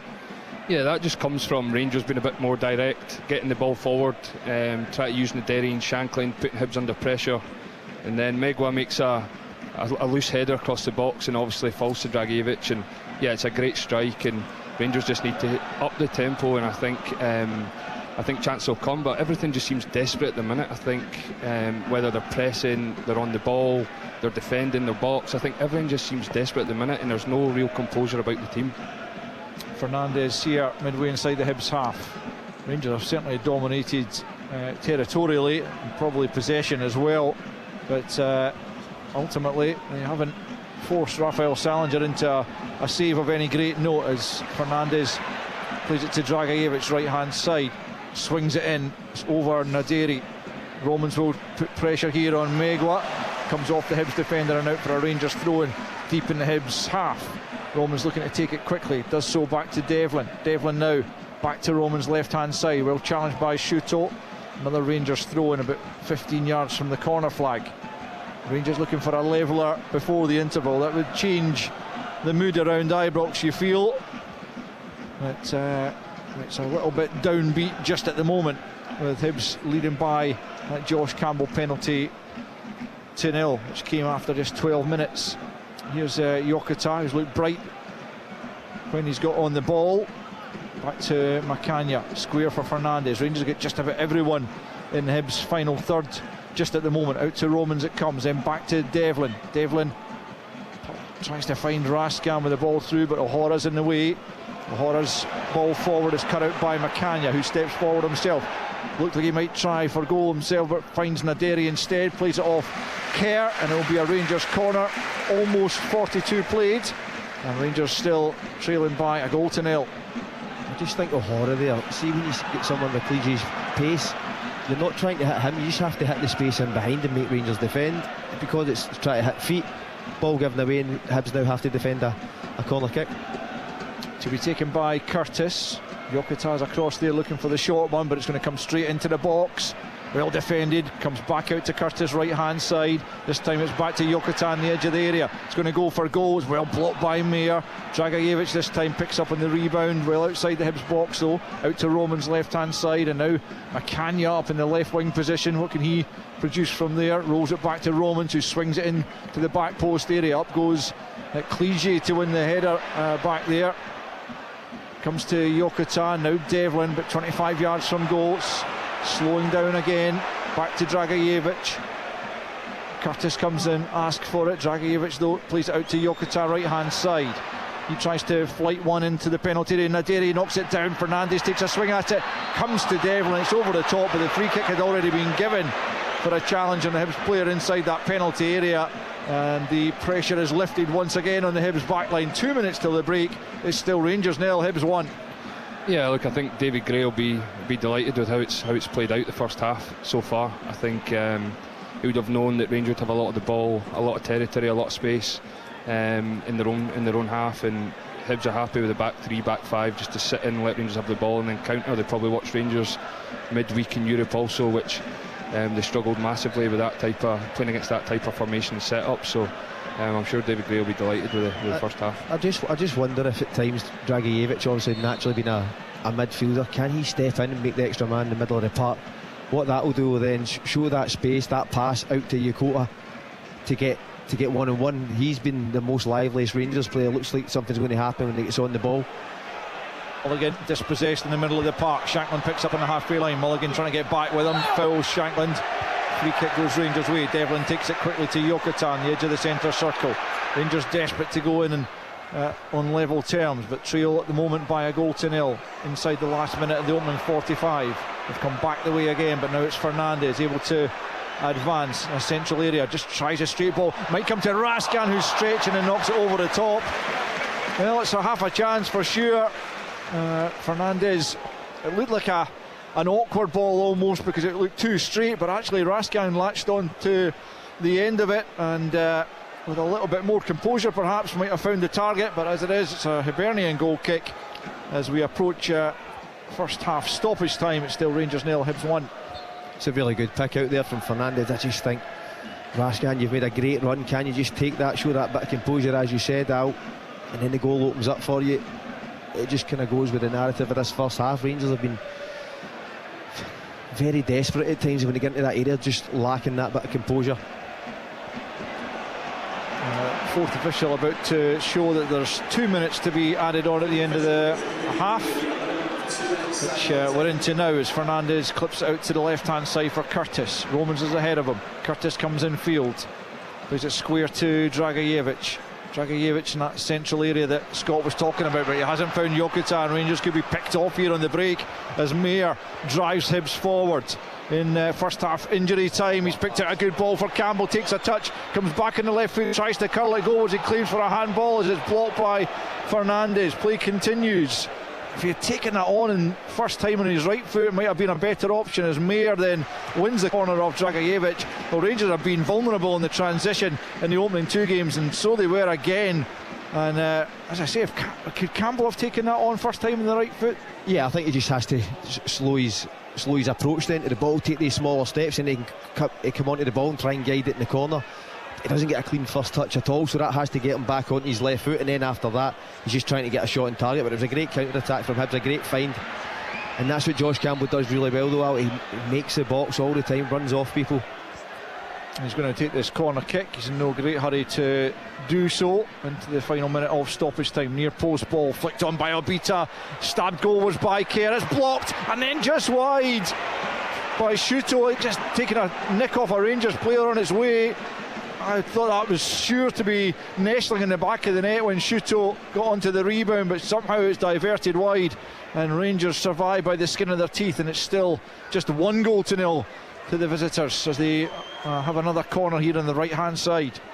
I know we only get one look at it, but that must have been a fantastic block from someone who's managed to get in the way of that. Looked certain for a goal. Corner kick then. Corner kick to be taken on the right hand side. Referee having a word with a couple of players before this is taken. Sounds like maybe Fernandes got a block in there as Mayer takes the corner from the right hand side. It's a deep one, and Fernandes stretches again, nods it behind for another Hibs corner, this time on the left hand side.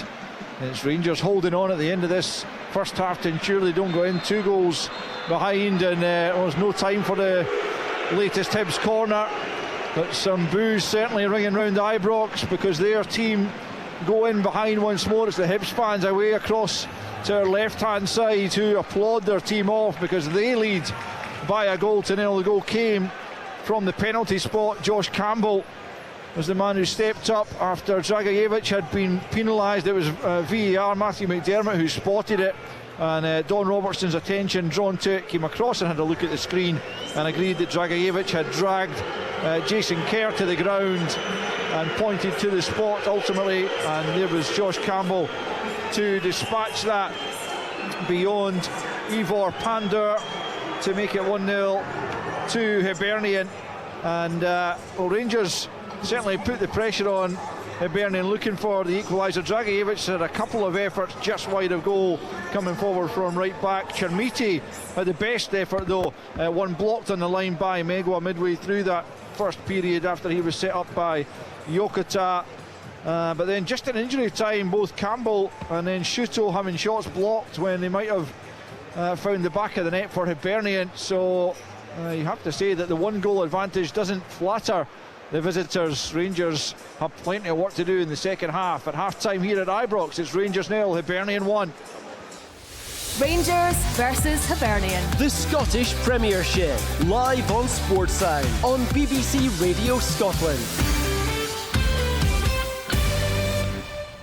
The Saturday Show, every Saturday morning from 9. A no-nonsense, straightforward and logical proposition. The Saturday Show on Saturdays. But also on Tuesdays, if you wanted. I mean, any day of the week, really, because you can subscribe on BBC Sounds and listen to The Saturday Show anytime. But it's still a simple, unequivocal concept. Making sense of the week's news, previewing the weekend sport and music worth getting out of bed for. The Saturday Show with Amy Irons and Stephen Mill. Saturday at 9 a.m. on BBC Radio Scotland and Sounds. This is Sunday Sports Sound with me, Richard Gordon. Half-time at Ibrox, 1-0 Hibernian. It's full-time now at Fir Park. Amy Canavan. Good game, Richard. No goals to show for it, though. It ends here at Fir Park. Motherwell 0, Falkirk 0. Couple of near things for both, and a really end-to-end game, an end-to-end second half, actually, in particular. Motherwell certainly had the hold of the first half, but in that second half, Falkirk really did come out a little bit after the break, opening things up, and it was a little bit like a basketball game, going back and forward, back and forward. In the first half, Ibrahim Said smashed the crossbar for Motherwell. That's probably the closest that they came, while Ethan Ross, who, remember, was that late addition to the starting lineup actually after Joe Gardner was injured in the warm-up. He was really influential for Falkirk actually, and really proved his worth to be named in the starting 11. He and debutant Finlay Barbrook was the biggest threat. So they were the biggest threat, for John McGlynn's side. I'm just watching Falkirk players and staff applaud their fans to my far right at Fir Park. I think they'll be fairly happy with what they saw, given the way that things went last week against St Mirren. Really disappointing, John McGlynn not hiding back from that, hence making so many changes. A lot more like the Falkirk that we saw last season. And yet again, as I've been saying throughout the day, this Motherwell side just really picking up rather seamlessly from where they left off last season. They'll probably be a little bit disappointed that they didn't manage to get that goal. They did have the better of the chances, but the unbeaten start to life as Motherwell manager for Alfred Johansson goes on. It ends here at Fir Park. Motherwell 0, Falkirk 0.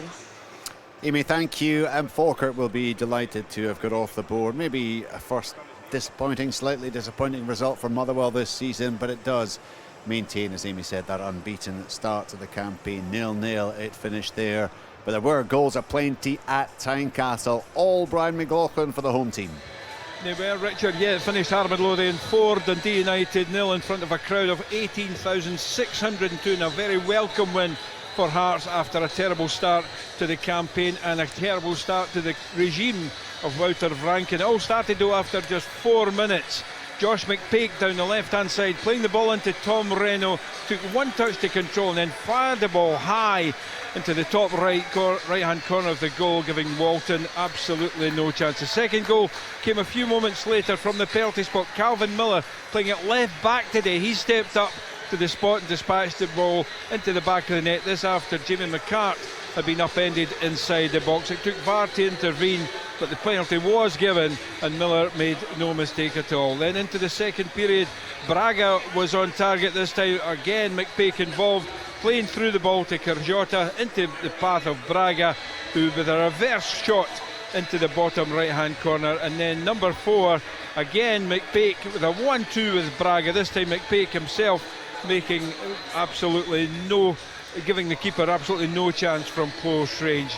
United had chances, particularly in the first half, with the striker Lachlan Rose, a couple of headers that was cleared away from close range, and then Zach Sabsford also had a couple of chances in the second half, but Braga also hit the post for Hearts and had one cleared off the line. Hearts are off the mark, Richard. It's finished at Middle Lane 4, Dundee United 0. Yeah, much better for the Tynecastle outfit, much more like what we saw from them for a large part of last season. Hearts 4, Dundee United 0, Motherwell 0, Falkirk 0. Earlier it was Kilmarnock 1, Celtic 5, and we're midway through. Rangers against Hibernian. Josh Campbell's penalty has Hibernian in front. Ryan Jack, what have you made of the Rangers' performance so far, and indeed Hibs, and how they have repelled the attacks from the home side? Yeah, look, I think Rangers, it's been disappointing. I think they've huffed and puffed, and a lot of the chances are coming from going wide and just hopeful balls into the box. I think Scott touching it during commentary. I think Hibs are it's eat and drink for Hibs that balls coming in the box. They're just three centre backs with the 6-yard box. Let Rangers have the ball, sit behind it comfortable. Rangers have got no one who can come and create and play combination play around the box and really suck defenders out, and then Hibs just play on the counter attack. They get their goal obviously from the corner, and then it's a penalty and they score. But I think for Rangers it's been poor again, and yeah, it's a big half-time team talk for Derek again to obviously try and get a tune out the players for the second half. Scott, David Gray will be absolutely delighted, won't he, with what he's seen from his team and how they've coped with the demands of the afternoon? Absolutely, and rightly so. It's been a really good away performance, especially at Ibrox, and you can't look away from it. It's Derek McInnes's first game here as Rangers manager competitively, so it was always going to be a difficult game for Hibs if they didn't start the game well, and Rangers did show flashes. But for David Gray, look at the changes he's made. His best players are sitting on the bench. You look at Eldon, McGrath, obviously Martin Boyle wasn't playing, and Felix Paslak, who's been outstanding for Hibs since he came in. So the guys that came in have been brilliant. They've carried out the roles they've been asked to do really well, and they look a threat every time they go forward. The defending the box is something we have seen over with this Hibs side over the last few years. When they drop back into that 5, they can really see the game out because they've got guys that want to go and head the ball. But what they do have, they have pace on the counter attack, and Rangers creatively they just look so desperate at times. They balls into the box, hoping that it falls to a Shankland. When Chermity was on the same. I mean, you're lacking that creative player. These are the type of problems playing against a back 5 when a team comes to Ibrox and goes a goal up. That was always going to be my concern with the 4-4-2, and not having that profile of the player who can really beat a player centrally and then find that slip pass. Raskin and Devlin aren't renowned for that. Their game's about energy. They need someone in there with a better balance who can really find the pockets that could hurt Hibs. But from David Gray's point of view, fantastic, especially with the guys coming in. So really positive. It's going to be an interesting second half. Will Rangers change shape? Will they change personnel? We've seen it over the last couple of games that Derek McInnes is really struggling to find what his best team is at the moment and who his best personnel are. So it's a big 45 minutes for Rangers. Rangers 0, Hibernian 1. Earlier we brought you that victory for Celtic, a hat-trick from Casper, who 5-1 against Kilmarnock. Let's hear the reaction of assistant manager Sean Maloney, who was on media duties. Sean, I think it's fair to say the Celtic fans have a new hero. Yeah, Casper had a brilliant game. So I think he probably had as many chances today as he did against Dundee. But that's the life of a striker. You have to be there to take them. And his all-round game today was really good. He gave us a platform to play, because Kilmarnock tried to press us really aggressively, man for man, and everything that went up to him, he held, and we were able to run off that. His all-round game today was really good. It wasn't just about him. Obviously, he gets the hat-trick, he gets the headlines. I suspect he's going to be getting headlines plenty this season. But as a team performance, how happy were you? Yeah, really happy. I think there was a lot in there that, like, I loved the creativity. We created a lot, but probably the biggest thing for me was the mentality. We started this game at 100%, like full throttle, and we never really came off it. We created big chances near the end, defended when we had to. If you had to sprint 60, 70 yards, they did it. They were really good without the ball. I thought the back 4, the 2 in front of them, Arna and Cal, I know all the headlines will go to the attackers. I thought those 4, back 4, goalkeeper and the 2 in front, I thought they were excellent. So it was pretty good, yeah. If it hadn't been for Max Stryek and the goal frame, could have been even more goals. Yeah, I think at times, but I think you got to respect Kilmarnock as well. I think they had a moment at 1-0 where our goalie had to make a really big save, and then at that time when it starts, when we're in front and we got confident, it's hard to stop at times. But no, we created a lot. I really liked that side of it. We set a really good benchmark today, and for me, it was built on the platform of without the ball. It was a real battle, wasn't it? The first half an hour of the game. You mentioned Kilmarnock having opportunities when they were just one goal behind. It's a great advert for the game in this country for that opening half an hour. But from that point, it was just dominance, wasn't it? Yeah. I think we played pretty well after that. I think there was that moment, and it was 5-10 minutes. It definitely felt 50-50. We needed a big save. Even during that time, we were still creating. We still created a lot. Yeah, but there was a moment it felt like we were under pressure. They're a threat, Kilmarnock. I watched them last week. I watched them last season under Neil. He's done a brilliant job since January. So one thing they can do is they can definitely create and they can definitely score. So we just, we were really good today. Alistair Johnston came off at half-time. What was the thinking behind that? Yeah, just a precaution. He felt something, and then we just immediately just made the decision to take him off. The manager wasn't here today. He told me earlier on that he's feeling a lot better. He'll be feeling even better now, I would have thought. Yeah, no, I think he spoke to the team before we came here, and he is what he is. He's a winner, so his only message was win the game. So have you heard from him yet? No, I've not checked my phone or anything, but I'll give him a call on the bus. He'll be really pleased with the players, but also the staff. It's been a really difficult week. I think our medical team have done a brilliant job, a really top job with the manager, and we can't wait to get him back. There you go, Sean Maloney after that excellent win. Tom English, you were with us for large chunks of that game. Sean Maloney absolutely delighted. Good news hopefully regarding Martin O'Neill, and Celtic will get him back in the fold before too long. But it's a very pleasing afternoon all round. You get the win, you get the victory, you're up there with 2 wins out of 2, and of course you look to have a new goal hero. Yeah, absolutely. And what it also does, because they have a new goal hero with Casper Hu, it kind of calms everything down. I mean, that's been an unhappy club, between the relationship between the fans and the board for a long time. Casper Hu comes in at great expense and hits the ground running, and everything I say everything is better again between the fans and the board. But certainly it takes the heat out of it for a while. When they see that they have a player of this pedigree playing for Celtic and scoring for Celtic and scoring against these top European teams last season. This is a guy, a serious player, and he could have had a hat-trick in his first 2 games for Celtic. Like this guy, he's such a penalty box striker. He finds space in the 6-yard box. He's an outstanding goal scorer.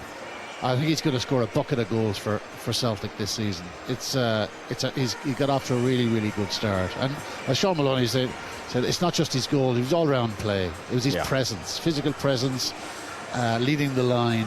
He's a very clever player, and he's going to be. I think he's going to be a revelation for Celtic this season.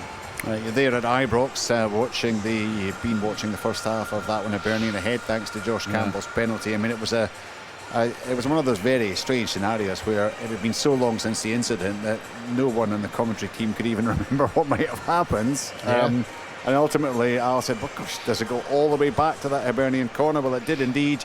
I mean, it was crazy defending, wasn't it, by Vanja Dragicevic to give it away? I didn't think it was a penalty, Richard. Did you not? I didn't think it was a penalty. So he's run across the box with his back to the ball, not looking at it, and pushed the player over. He's run towards Jason Kerr, and he's put his hand around Jason Kerr, but Jason Kerr then has grabbed him around the neck and pulled him down.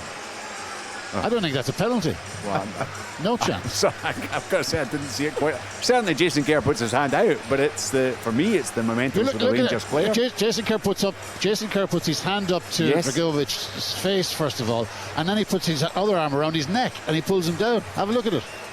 Okay. Well, I'm always open to other interpretations. Very strange decision. And honestly, I mean, we all look with different eyes. I just thought it was I've watched it a load of times. I think it was a very strange decision. Well, certainly a very Rangers have been desperate. decision. Rangers have been desperate. The lads are spot on. They've been desperate. They've been panicky. They've been frustrated. Well, they need to find something in the second 45 minutes, otherwise this game is going to go away from them. Really interesting it is. Highlights on Sports Scene tonight, 7:15, BBC Scotland Channel, live second half commentary right now on Sunday Sports Sound. Rangers 0, Hibernian 1 with Scott Allen, Ryan Jack and Al Lamont. Thanks, Rich. Another change for Rangers, having been forced to replace Chermiti with Naderi in the first half because of injury. They've now replaced Dragajevic with Diamondi for the second half. It looks like Finlay Curtis is going to be asked to play right back, and it's going to be a little bit lopsided for me. Diamondi's not going to go out and play at left-hand side. He's going to be playing more centrally, so interesting to see if that works out for Rangers. But we're back underway anyway, and Rangers are on the attack, but not for long as Hibs hoist it clear. McCann gets his head to it. We saw Curtis incidentally playing there once or twice for Kilmarnock, certainly when he went on loan there second half last season. He'll be looking to do more attacking than he is defending, as there's a late challenge gone in there from Shuto and a yellow card for his challenge on Romans, which was so late that I didn't see it because I was watching the ball, but the referee showing the yellow card to the Hibs striker. Ryan, what of that half-time change then? What do you think the thinking is from Derek McInnes? Yeah, I think he's obviously looked at young Finlay's played there last season for Kilmarnock, done a great job there, done an excellent job actually. So I think he's thought maybe put Finlay there to get a wee bit more forward attack from the right hand side down Hibs' left, and also it looks like he's put Cammy Devlin just as 1-6 with Nico and Diamondi, Raskin and Diamondi a wee bit higher to obviously join the attack. So I think it's more of on an attacking sense that they can go and create down the right hand side. Surprised it's not Asgard over Diamandi. Just the onus obviously been on Rangers to go and create here, because he is there for me when he's at it. He's the one who's got that little bit of moment of magic in him. Yeah, and he's the only Rangers player who's scored this season, but dropping out of the starting lineup this afternoon as Devlin just tries to see the ball out of play there under pressure from Josh Campbell. 1-0 then Hibernian, as Rangers try to do something about that in this second half, having seen their rivals demolish Kilmarnock earlier in the day at Rugby Park by 5-1. As McCann here tries the big diagonal out to Diamondi, who is over on the left hand side just now. There'll be a big onus on Romans to get forward on that left side. Diamondi working back there, he almost lost it to Megwa, but he managed to win it back. But Hibs do have it now. It's Clige coming away from Fernandez, and Clige picks up once more on the halfway line, plays it into Campbell. His layoff's a little bit slack. Naderi holds off his marker Chaiwa, and then Yokota felt he was fouled, but the referee didn't, so play continues with Hibs back in possession. Yokota does well, he wins that ahead of Obita, and then Devlin's caught late by Mulligan. Play allowed to continue. Diamondi charges forward, runs into trouble in the shape of Megwa, but Shanklin takes over just outside the box into the feet of Naderi on the left hand side of the area, looking for support. Comes in the shape of Romans into the feet back again of Naderi, who smuggles it back to Curtis at the edge, and it's over the top from Finlay Curtis from 20 yards. And it's a word in the ear only from the referee for Josh Mulligan. I thought that might well have merited a yellow card the way he caught Devlin, but the referee says otherwise, and it's still Rangers 0, Hibernian 1. Both teams a bit careless there with the ball at the start of the second half. Hibs are a really promising attack with Josh Campbell, and he tries to pop it first time instead of taking the ball in, being secure with it and allowing Hibs to get men forward.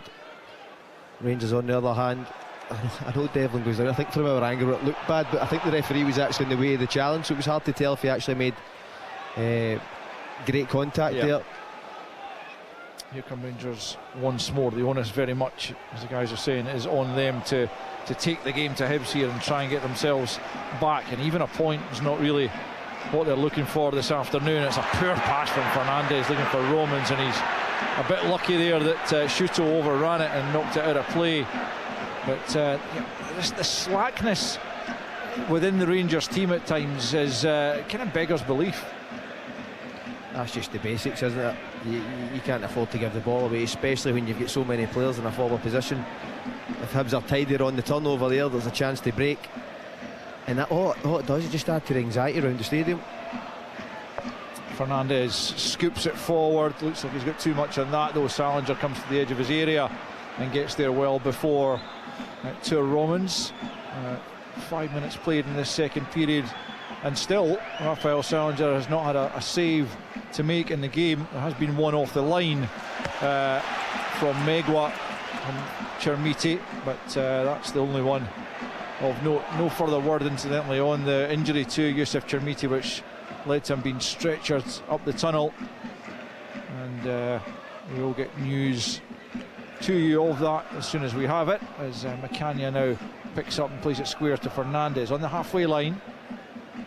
And back it comes to Macania. The South African takes a couple of touches before he can bring that under control. Curtis now, as I mentioned, playing it right back, forward to Yokota on this right flank.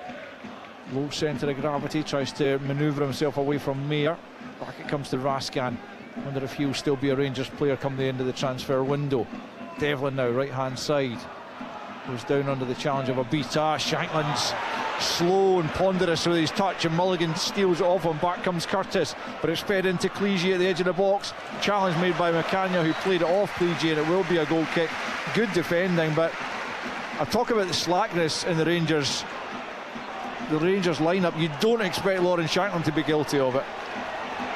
No, but it's just the area of the park where he's at, because Rangers are getting so desperate trying to chase the equaliser, and I think you've got to give credit to Josh Mulligan. That is what he's good at, getting up on the game, putting opponents under real pressure, and he breaks, and he actually has a good presence of mind to find Clichy off the shoulder. I actually think McAnder does really well to get across and get a block on it. Nadiri with the flick on a moment ago, but it's cleared out for a Rangers throw-in. Rangers continue to try and create something of note that will trouble this Hibernian backline. It's Yokota right hand side. He's been lively enough into Diamondi, who now finds Curtis on the left foot, kind of drags the shot, comes back to Diamondi, curls it, pushed away by Salinger and cleared by Megwa. Better from Rangers, but Curtis just didn't really catch it on his left foot at the edge of the box. Yeah, it's a great opportunity for Rangers. I think Finlay Curtis, he just drifts into an area where no one in a Hibs shirt really spots him or picks him up, and yeah, look, he gets on his left foot, good strike, good save, and then obviously Diamondi with the follow-up, it's a good strike, good save again. But it's better from Rangers, at least they're testing the goalkeeper and testing Hibs backline and asking the question. Rangers have it again on the halfway line. It's Macania into the feet of Yokota. Lovely little turn away from Chaiwa, up to the edge of the box, squares it for Shankland, brings it back onto his right foot, and it's cleared away again. The chance was there for him to shoot, and maybe a Lauren Shankland, who is bursting with confidence, takes that first time on the left and buries it, but not on this occasion. He tried to bring it back onto the right foot, and came into bodies as Yokota picks up once more on the right hand side of the penalty area. Curtis is with him, he rolls it back to Raskan.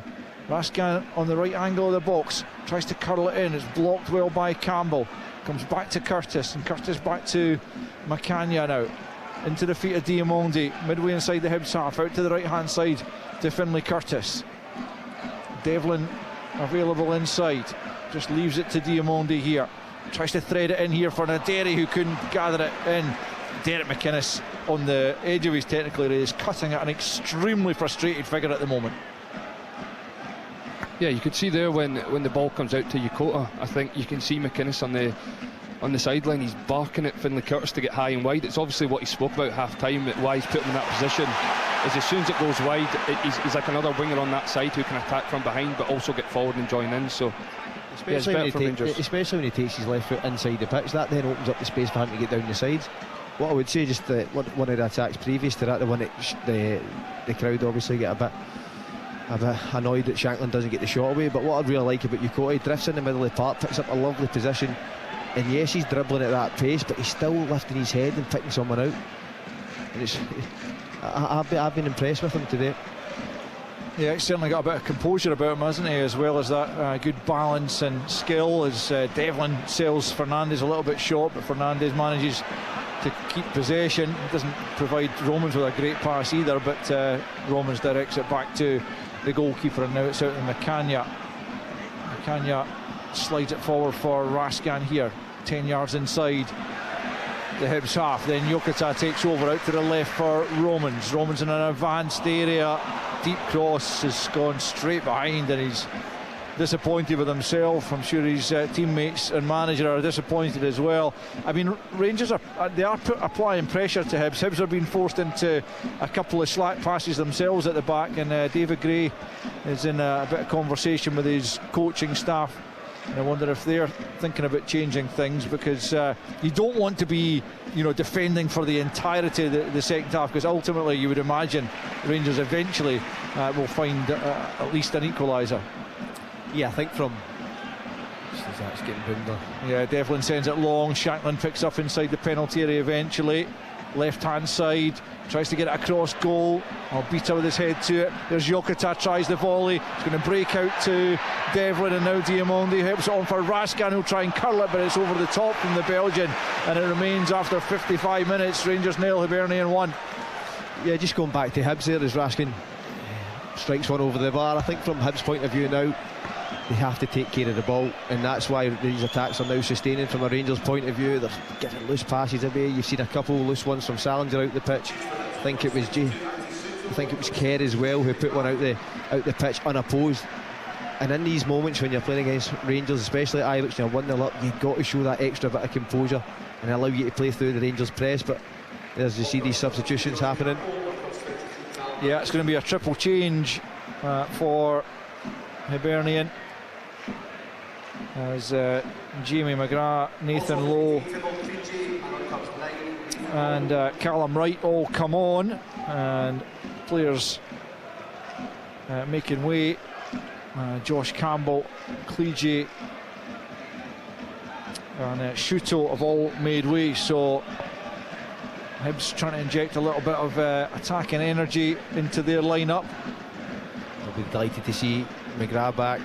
He is the main creative force in this Hibs side. Yeah, a terrific player over the years in Scottish football for Hibernian and Aberdeen most recently.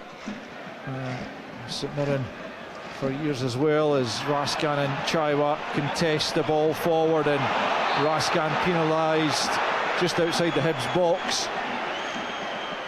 It's the kind of challenge which in the World Cup we certainly saw that it wasn't necessarily being penalised. I think Raskan ultimately has inadvertently stood on Chaiwa's arm in the aftermath, but Hibs allowed to take a free kick when the referee was still coming over to look at the situation, but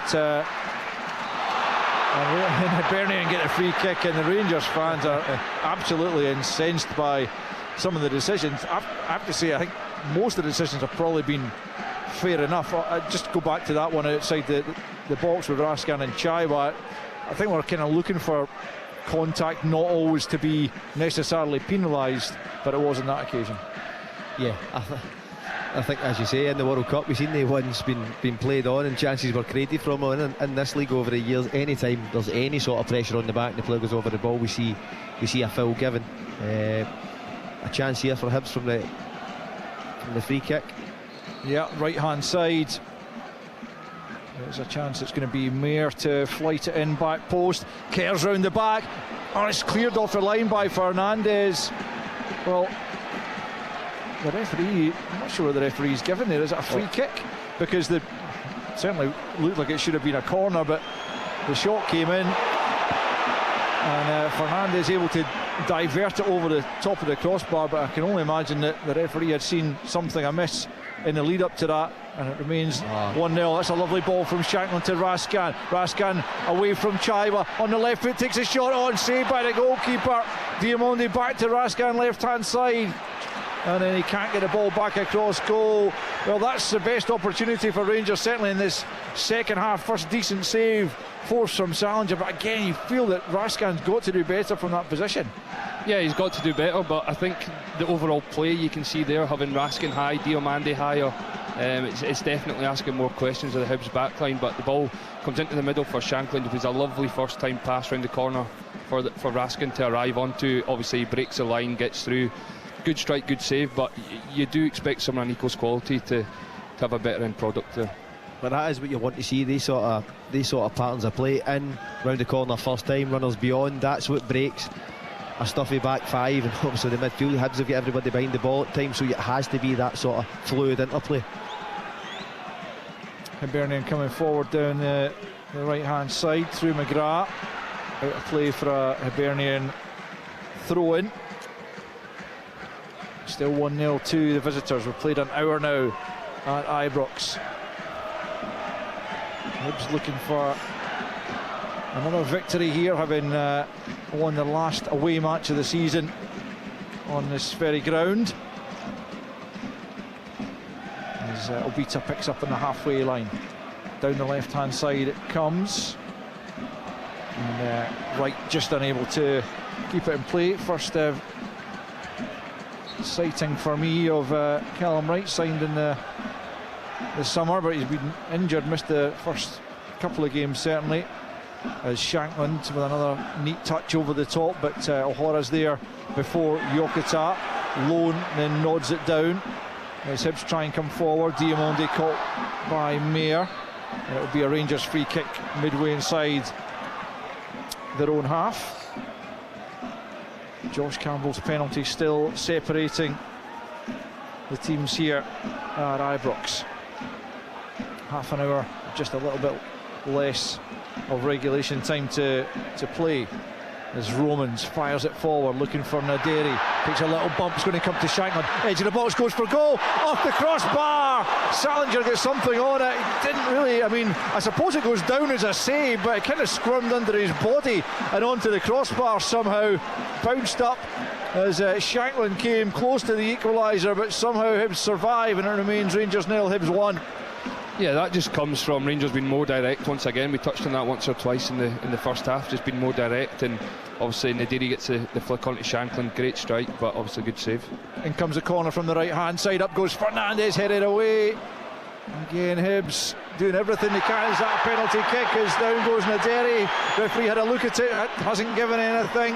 The Rangers fans were howling for it once again, but the referee looked like he was in a good position. I must say, when I saw the challenge come in, I thought maybe he was going to point to the spot, but nothing given. Ryan Jack, your review of that one? Yeah, it looked like the referee was actually unsure. He was like sort of deliberating on whether it was or it wasn't, and yeah, look, he's made the decision it's not. From here it was hard to tell if it is or not. Obviously Naderi and the 50,000 inside the stadium's obviously claiming for it, but the position we're in, it was hard to see, but Don Robertson definitely thought about it. Yeah, he pondered it, it looked like, but ultimately nothing given. But well, we saw a penalty given after a long delay in the first half. That's not impossible that the same could happen again. The ball's still not been out of play. Rangers still a goal down, looking more like it, you would say, in this second half. Shankland denied just a moment ago by the crossbar after the goalkeeper got something on it to divert it there. Ball played up to Naderi, tries to help it on first time. Yokota trying to get there. Obita just ushers the ball out of play before he can, and it'll be a Hibernian throw-in. It doesn't look like VAR are getting involved in this particular incident, the Naderi penalty claim. He did wave away quite early, didn't he? About 25 seconds after he'd made the decision, as if he'd had in his ear that it wasn't going to be looked at. Did he? I didn't see that, but I'll take your word for it. 1-0 Hibernian then, 63.5 on the clock, as Fernandez has it at the back for Rangers. Hibs haven't really been seen as an attacking entity in this second half, but the ball played forward there for Lowe. Fernandez just knocks him off the ball and gets the ball back to his goalkeeper, who immediately plays it out to Macania. Now Curtis playing it right back into Raskan in the midfield, pokes it forward for Yokota. Little swivel away from Mulligan and then plays it out to Diamondi left hand side. Diamondi takes a touch, early ball into the box. Obita's there before Naderi. Little nudge there on Romans to prevent him getting on the end of it as Telo Asgard and Jedi Gassama are stripped, ready to come on. As Curtis plays it into Naderi, back to Yokota at the edge of the box, left hand side, plays it out to Romans. Romans with the early ball in, swept away by O'Hara. Devlin will go and pick up here under pressure from Lowe, but steps away from him, the Australian, and then he's taken down. It'll be a free kick. 2 Rangers quickly taken. Fernandez for Macania. And then back to Curtis. Curtis out to Yokota right hand side, midway inside the Hibs half, tries to get the better of Adam Mayer, who's stuck to his task pretty well this afternoon against the jinky winger. Now Diamondi picks up central area. Yokota looks like he's just maybe tiring or maybe taking a little bit of a knock, but Diamondi gets out to Romans on the far side. Now it's into Devlin, 10 yards inside the Hibs half. Macania out to Yokota right hand side, trying again to step away from his marker, curls the ball in. Naderi just can't stretch far enough to get on the end of it. The Rangers fans, I think, appreciating what they're seeing from the Japanese winger, but ultimately the delivery was just too far ahead of Naderi, and it remains Rangers 0, Hibernian 1, 65.5 on the clock. Yeah, anything creative looks like it's going to come through. Yokota, lovely balance, just what needs that half yard, and he flights a fantastic ball in there. I think Naderi's got to try and do more to go on the end of it, and it looks like he's cramping up a little bit. He's stretching his calves there. I've seen him in a conversation with Derek McInnes. Rangers can't afford for him to go on because any sort of creative threat looks like it's going to come through him. Here come Hibs down the right hand side, looking to further their advantage. Not on this occasion. It's gone out for a throw in. 2 Rangers midway inside their own half. Double change is going to be made, but not just quite yet. Shankland plays that on. Looked like O'Hara had a hold of Naderi's jersey there to prevent him running onto that. Referee didn't spot it as Hibs launched the ball forward. It's up towards right in the angle of the box, looking to get away from Romans, who sticks the right boot in and knocks it away. Right then challenged by Devlin. Play allowed to continue as Hibs continue in possession. It's Mulligan wriggling away there from Diamondi, tries to squeeze it across goal for Mayer, and there was a body in the way, and out for a throw and over on the far side to Hibernian. Approaching the midway point of this second half, and Rangers still trail as Mulligan plays a loose pass and Shankland just hoists it clear. Naderi flicks it on, but there's no Rangers players up with him, so it's easy for Chaiwa to gather in. Sent out to the right hand side for Megwa here. One touch and then sends the ball into the area. It's missed at the near post, and it'll come to Callum Wright on the edge of the box, looking for room for the shot. Bita's there to help, and so too is Mayer. Mayer gets to the byline, cuts it back, cut out by Macania. Curtis back to Macania and then swept up, but Chaiwa quickly in to prevent Shankland turning that into the path of Raskan. And here's the double change coming with Asgar and Gassama, and Nico Raskan is going to be replaced by Asgar, and it's going to be Yokota replaced by Gassama. So Scott, you did say you can't afford to take him off, so they need a big shift here from Gassama, who had showed so much promise at the start of his Rangers career, but it really hasn't happened for him since. Yeah, I think, look, it's a big 30 minutes for Gassama and Ashgard. I think especially Gassama's been a lot of questions asked end of last season and the start of this season, so this is a great opportunity for him to come and show something and get his team right back and get the club right back in this game. Gassama's gone to play on the left. That's his favoured position. I think we've had that discussion a few times. Yeah. Here he is in that left flank role. Asgard's over there as well. Cross is blocked by Megwa. Had a good game at right wing back, not least when he stopped the Chermiti shot on the line to preserve his side's 1-goal advantage. Here's Gassama then, left hand side, away from one challenge into towards the penalty area. Has to cut back the way, gets it back to Asgard, left hand side. He curls it in towards the back post. Up went Mayer to get there ahead of Shankland. Shankland still battling away inside the penalty area. Comes to Diamondi, it's blocked. Again, not enough desire, perhaps not enough dig in the shot to find its way through to trouble the goalkeeper. But Rangers are knocking on the door here. 69 almost played. 1-0 they trail as Diamondi threads it, looking for the run of Devlin. It goes down again. The Rangers fans. Howell is coming to Nadiri. Shanklin, oh, how has that been blocked? Adam Mayer with an incredible saving challenge. I think actually the referee has stopped play for a free kick to Hibs inside the penalty area for a previous infringement. Perhaps Devlin handled it as he got back up, but I mean, quite apart from that, Shanklin's effort wouldn't have counted, but the saving challenge from Mayer, who clearly didn't know that, was incredible. It really was. Yes, it's been brought back, but that's as good as a goal. What a block that is. You think it's Lawrence Shanklin, but 7 yards out, it's destined for the back of the net, and that's everything a manager loves, and that's the sort of last-ditch defending you need to come to Ibrox and get a result. Fantastic.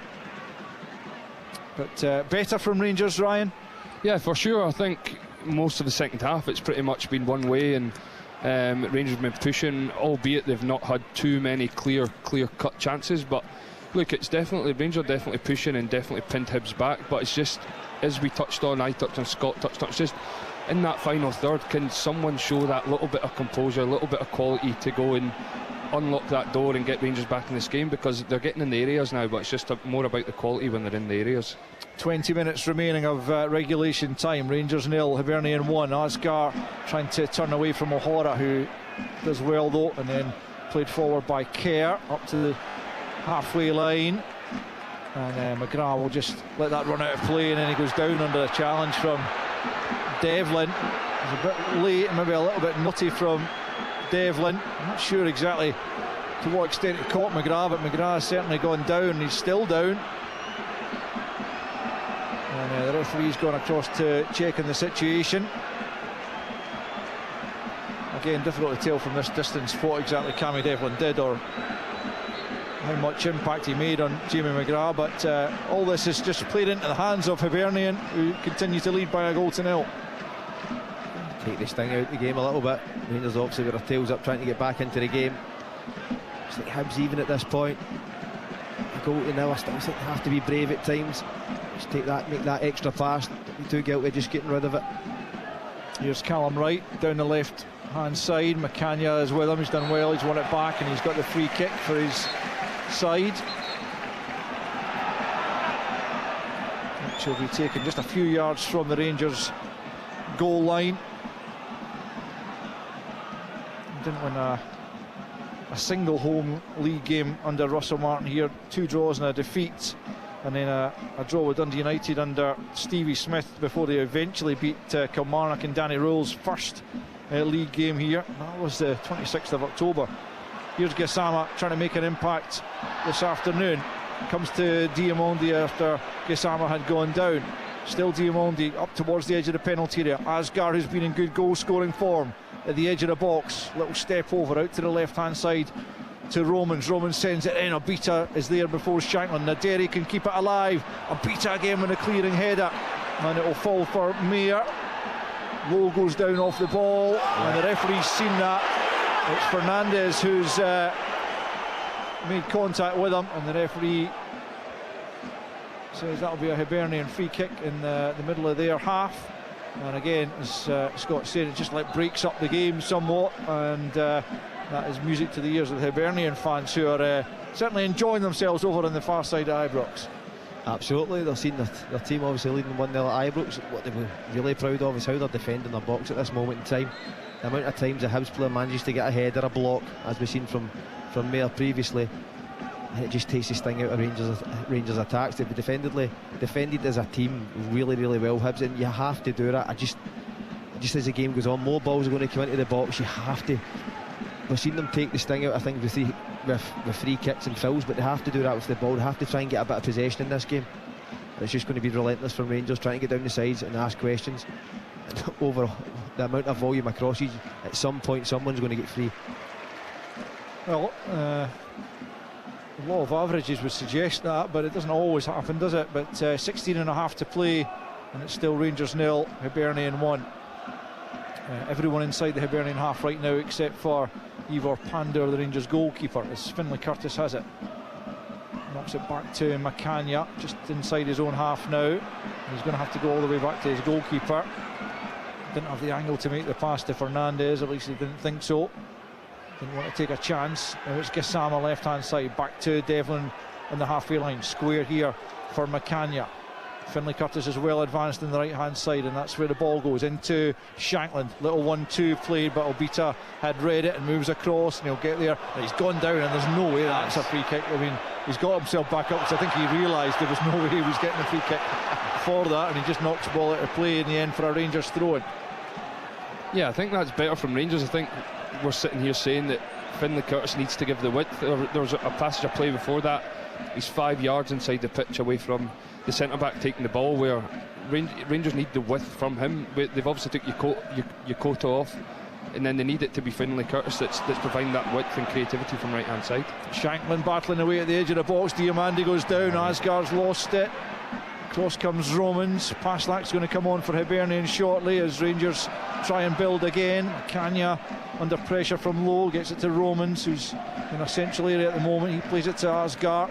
Derek McInnes is still animated there as Asgard breaks free from one challenge. It goes for goal. The dipping effort's just over the top. Really good effort from Asgard from 25 yards, but just wouldn't dip in time. And here comes that Hibernian change. I say it's Felix Paslak who is going to come on, and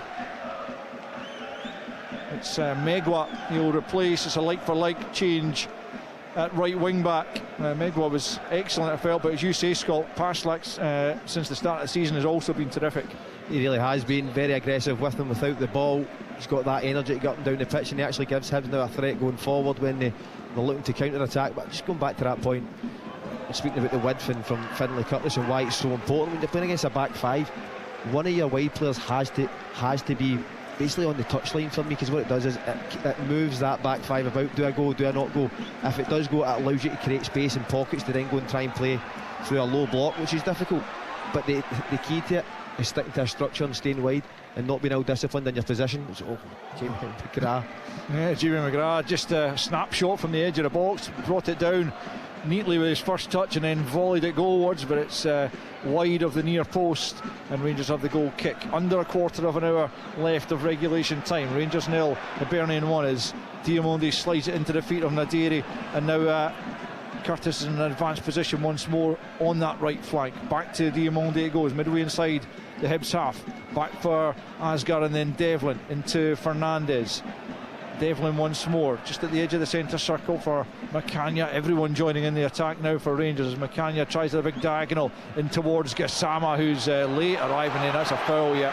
A free kick to Hibernian inside their own penalty area for Gassama's challenge there inside the penalty area. Ross McCrory is about to come on, and wonder if that'll be for Curtis at right back. As Hibs prepared to take the goal, the free kick here. 13 minutes left to play. Rangers 0, Hibs 1. Earlier in the day, Celtic winning by 5-1 at Rugby Park. Hearts 4-0 at home to Dundee United, and Motherwell and Falkirk sharing a goalless draw. Devlin here, forward for Asgard on the half turn, away from Mulligan, out to Gassama left hand side. At the edge of the box on the left, fires it in low, and it evades Shankland and Naderi, and Derek McInnes holds his head in his hands, and sometimes you just begin to feel it is not going to be your day. Rangers 0, Hibernian 1. Yeah, it's a lovely bit of play. I think Fernandez breaks a line to Devlin, beats the Hibs press. Devlin gets in the half turn, great ball through the midfield of Hibs into Asgard, and then he gets on the half turn, get wide, great ball in the box. Naderi should probably be in a position to get the end of it, but it's a great attack, and it's probably one of the first times we've seen from back to front where Rangers are breaking the lines to actually get in a position to create a chance. Goal kick to Hibernian, taken by Salinger over the halfway line. McCrory felt he was being nudged there by Lowe, but nothing given other than the throw in to Rangers. McCrory takes that shot to Devlin into Diamandi, quickly closed down by Mayer. Back to McCrory it goes, early ball forward looking for Shankland. but Kerr's in the way. Diamondi tries a little bit of juggling, but he can't get away from his marker. McGrath battling on the halfway line, steps away from Devlin, and now it's Wright inside the centre circle. Again, Devlin trying to get back at the Hibs midfielder, but Hibs continue. Now Asgar should be able to cut that out, just plays it forward. Shanklin chases it back to Devlin. Early ball forward looking for Nadiri. He's beaten in the jump by Kerr. Mulligan picks up, and then forward by Paslak. Lowe will go and chase that in the right channel for Hibernian. Hibs look to try and get other bodies forward. Up against Fernandez. Fernandez blocks the initial cross, but it comes back to Mulligan, who just tries to dink it to the back post, but it's too high and behind for a goal kick to Rangers. Just over 10 to play, and it's Rangers trailing by that Josh Campbell penalty to nil. It's a good opportunity for Hibs there. Just looking at Mulligan, finds himself in a great position. I don't think he has to be in a rush to just float that ball out for a goal kick. I think if he stays in the ball, he attracts a bit of Rangers pressure. Maybe look for a ball run about the box. McGrath through the ball forward there, and easily cut out by Obita, and then McGrath finds Lowe, and Lowe's just too quick again to try and find Chaiwa, and allows Macania to cut it out. But Hibs could have been in there with a little bit more composure on the ball on the counter, as Diamondi picks up on the halfway line. 10 to play. Rangers 0, Hibernian 1. Here's Asgar, left hand side, across goes Wright to close him down. Short ball into Gassama, back to Diamondi, looking for options. One of them is Romans. He plays it back to Asgar, midway inside the Hibs half, left of centre. He rolls it square to Macania. Everyone back in the Hibs defensive third, barring Pandur. Here's McCrory cut in from the right hand side, ball in, comes back to Asgar, lovely little touch. Asgar can't quite get away. Gassama tries to curl it near post and is blocked behind for another Rangers corner. Well, the pressure continues to mount, but Hibs continue to hold firm. Yeah, Ross McCrory cuts in on his left foot. Good ball into the box. Naderi just uses his body well. Obviously Rangers get a chance off the back of it, but it's better from Rangers. At least they're putting the ball in the box, they're asking questions, and can they get that goal? The last 10 minutes, this crowd will get right behind them, they'll come with them, and then it gives them a platform to go and get a winner. But right now they just need to break that Hibs back 5 down. Gassama's near post corner is not behind for another corner, and this time I think Asgar's saying he'll go and deliver this one. 81.5 on the clock. Hibernian looking to win for a third time in the last 4 visits to Ibrox, as Asgar will try and prevent that by providing a good delivery here to the back post. Fernandez gets it back across goal. McCrory's there, he goes down holding his face, nothing given. Comes to Diamondi at the edge of the box, that's blocked. McGrath gets it clear. Diamondi is beaten to it. Here come Hibs on the counter. It's Adam Mayer leading it. Back goes Devlin. Good sliding challenge. Plays it off Mayer. That should be a Rangers throw in. Indeed it is. And Ross McCrory still down inside the penalty area, as the referee signals he's going to have to go and check to see what happened there. He's going to have to check at least to see if McCrory's okay. And again, Rangers, Alan McGregor's out there, part of the coaching staff now, and he has added his voice to the claims that there was perhaps a penalty claim there, but again, so many bodies in the box, isn't there? It's hard for us to tell, but it was a great break from Hibs, wasn't it? Adam Mayer gets there before Macania, and you've got to give credit to Cammy Devlin doing what he does best, recovers really well and wins his team a throw in and gets them back on the front foot. It's a big end to the game for both clubs here. Hibs have to try and hold on. I think they've defended their box fantastically. You've even seen that there. They're just getting their head, but it's a knee clearances at the right time, and Rangers just trying to find a way back into this game. It's once again though, Scott, it's Rangers have put themselves in a position again at home where they've not done enough up to this point, and then it gets to the last 10 minutes of a game, you're throwing everything at it. Derek's making changes, they're putting more bodies in the box, and then you're open to counter-attacks, and if you just probably more the first 60-70 minutes of the game, then you're probably not in this position. I think that comes though from how they're set up at times, though. They're not really set up to have real control throughout the course of a game, and anything that you can kind of see that looks deliberate to get your best players into areas to go and create chances. It's all, a lot of it is off the cuff. I think we could certainly see that. You're looking at Yokota in the first half, it was all down to him 1v1, can he get a half yard and then find a teammate? He's done that, but nothing consistently. Rangers are going to restart with the throw in. Ross McCrory's recovered. They'll come back on just shortly. We've got 6 minutes plus added on time left to play. Rangers 0, Hibernian 1. Rangers' home record last season was not good enough for a side hoping to challenge for the title, winning just 11 of 19 here in the league, 5 draws and 3 defeats. They're heading for a defeat in their opening league game of the season here unless they can do something. Asgard picked up on a loose pass out from the back, and now it's Gassama inside the area trying to take it to the byline, flashes it across goal, it's the equaliser. Rangers are level. I think it's Lauren Shanklin who's turned it home. And at last the Rangers pressure pays off. Gassama did some really good work on the outside. He tends to prefer coming inside on the right foot, but this time he took it to the byline, flashed it into the middle, and I think it was Shankland who buried it past the goalkeeper. And in the closing minutes at Ibrox, it's Rangers 1, Hibernian 1. Yeah, as you touched on there, I think we said Gassama, it's coming on as a sub. It's massive for him to try and make that impact. We talked about in the back end of last season, the start of this season, can he come on and affect the game? He comes on, gets in a great position, flashes it across with his left foot, and Lawrence doing what he does best, middle of the goal, gets on the end of it, puts it home. But Lucas, it's a massive last 8-9 minutes for Rangers here to go and try and push and get a winner. Just looking at the replay on the big screen, I'm not sure, was it maybe an own goal? Looking at that there from the big screen, I think the way Shankland's celebrated, we thought it was him. But what I would say from a Hibs point of view there, David Gray will be absolutely fuming with that. It comes from Paslak in safe possession of the ball. I don't think he has to make the pass straight into your middle of the park. It's loose and it's countered on, and Gassama and Rangers punish Hibs for that straight pass into the middle of the park. Asgard chasing a lost cause there. Chaiwa on goal. Yeah, Shanklin was certainly lurking, but looked like it came off the Hibs player. And Shanklin was certainly celebrating as well, but I think that was more about the relief of getting a goal back. And now, as Ryan was saying, Rangers will look to try and push for a winner, but who's to say that Hibs can't find a winner themselves, albeit they haven't really tested Ivor Pandur in this second half. And to be fair to Rangers, they haven't really, beyond the penalty that was given against them, Hibs haven't really created an awful lot, but they were within minutes of finding another victory here, and they might yet. But here's Gassama left hand side, who has made a difference in fairness to him. Maybe the gauntlet has been laid down. He's won a free kick.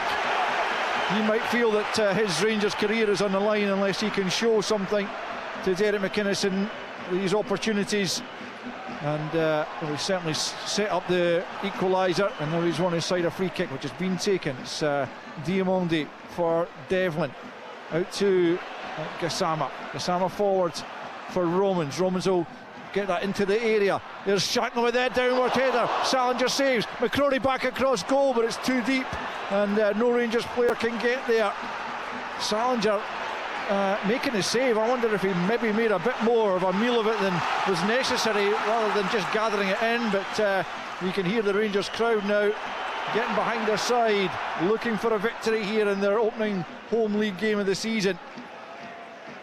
As I say, 4 draws at the outset of last season. They don't want to start with 2 draws, but certainly they would prefer the point to nothing, which was what they were facing just until a moment or two ago. Here's Gassama coming in off the left now. Leaves it to Diamondi, left hand side. Romans is there as well. Tries to barge his way beyond Hibs defender. It's knocked out of play for a Rangers throw in. We've got a couple of minutes left of the 90. There'll be a few minutes added on at the end in terms of injury time as well, as the ball's played into Asgard inside the penalty. They can't wriggle away from his marker. Comes out to Devlin though. Left hand side is Romans, midway inside the Hibs half, rolls it into Diamondi at the edge of the box. Then it comes to Asgard, trying to swivel away. He goes down, referee's not interested, and it's stabbed forward. Hibs just looking to cling on, it seems, at the moment. They'll take a point, you would feel, at this stage, as Rangers come again though. It's Devlin left hand side for Gassama once more, still deep in the Hibs half. It's lashed away and out for a Another Rangers throw-in, left-hand side, to be taken by Romans. Owen Elding's going to come on for the closing stages here, and he will replace Mayer. Well, certainly he's been playing left wing back. Elding will just be, I think, asked to try and preserve this point for the visitors, who have played well certainly, but it's Rangers who are pressing for the winner.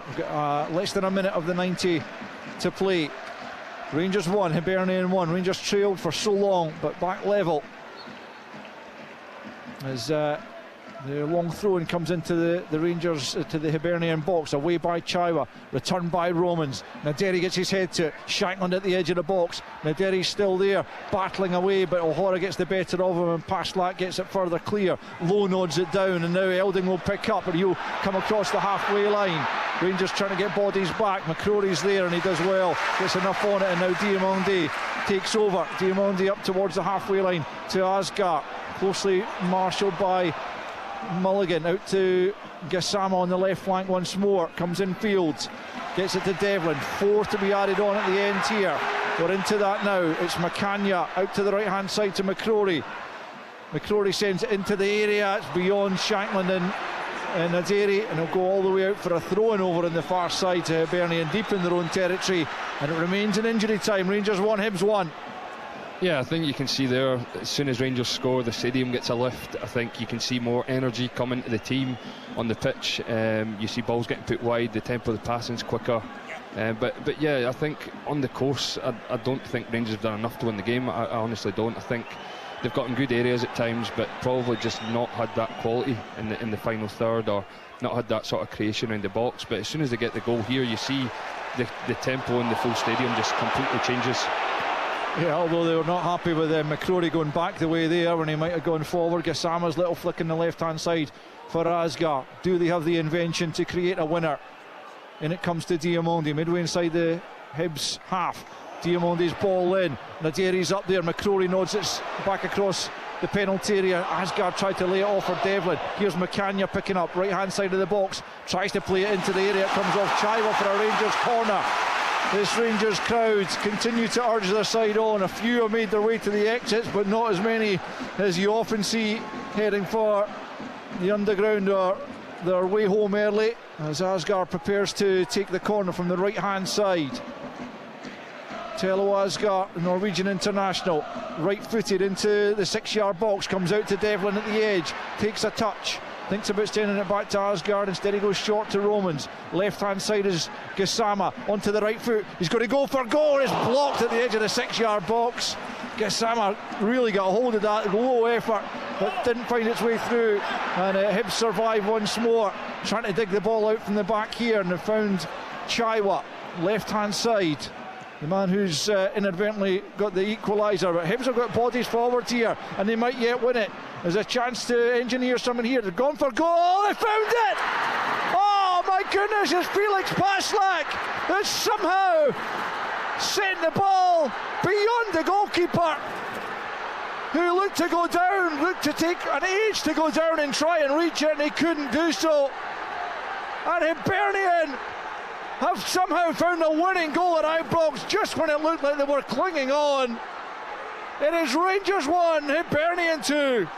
And it's an incredible response from this Hibernian team, and Paslak especially was the guy culpable for giving the ball away for the Rangers equaliser. But Owen Eldon and all that, he shows that bit of composure, manages to work the ball wide, and then Hibs just counter. Rangers defensively not set up properly because they're trying to find the winner.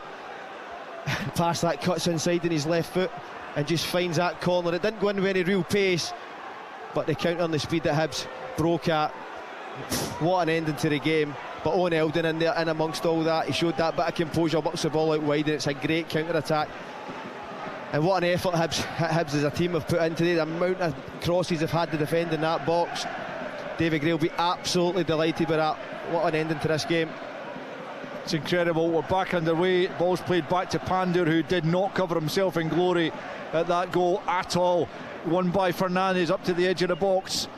Paslak gets it clear. McCrory tries to return it. Rangers looking for a second equaliser. It comes to Shankland, blocked his effort. Eldon gets it further clear, picked up by Romans. Now it's Diamondi, right hand side is McCrory. Rangers need to get it into the box, and it comes from McCrory, comes all the way to the back post. Shankland working his way out of the box. Was he bundled down there? Referee says no. Romans has won it back though at the edge, out to McCrory, right hand side. He's going to work hard to keep that in. McGrath comes and knocks it out of play. Rangers throw-in the closing seconds here. We're 4 minutes added on. We're going beyond the 4 minutes now as McCrory takes what looked like a foul throw. Cross comes Elding. McCrory's kept it off him. Rangers need to work it into the box.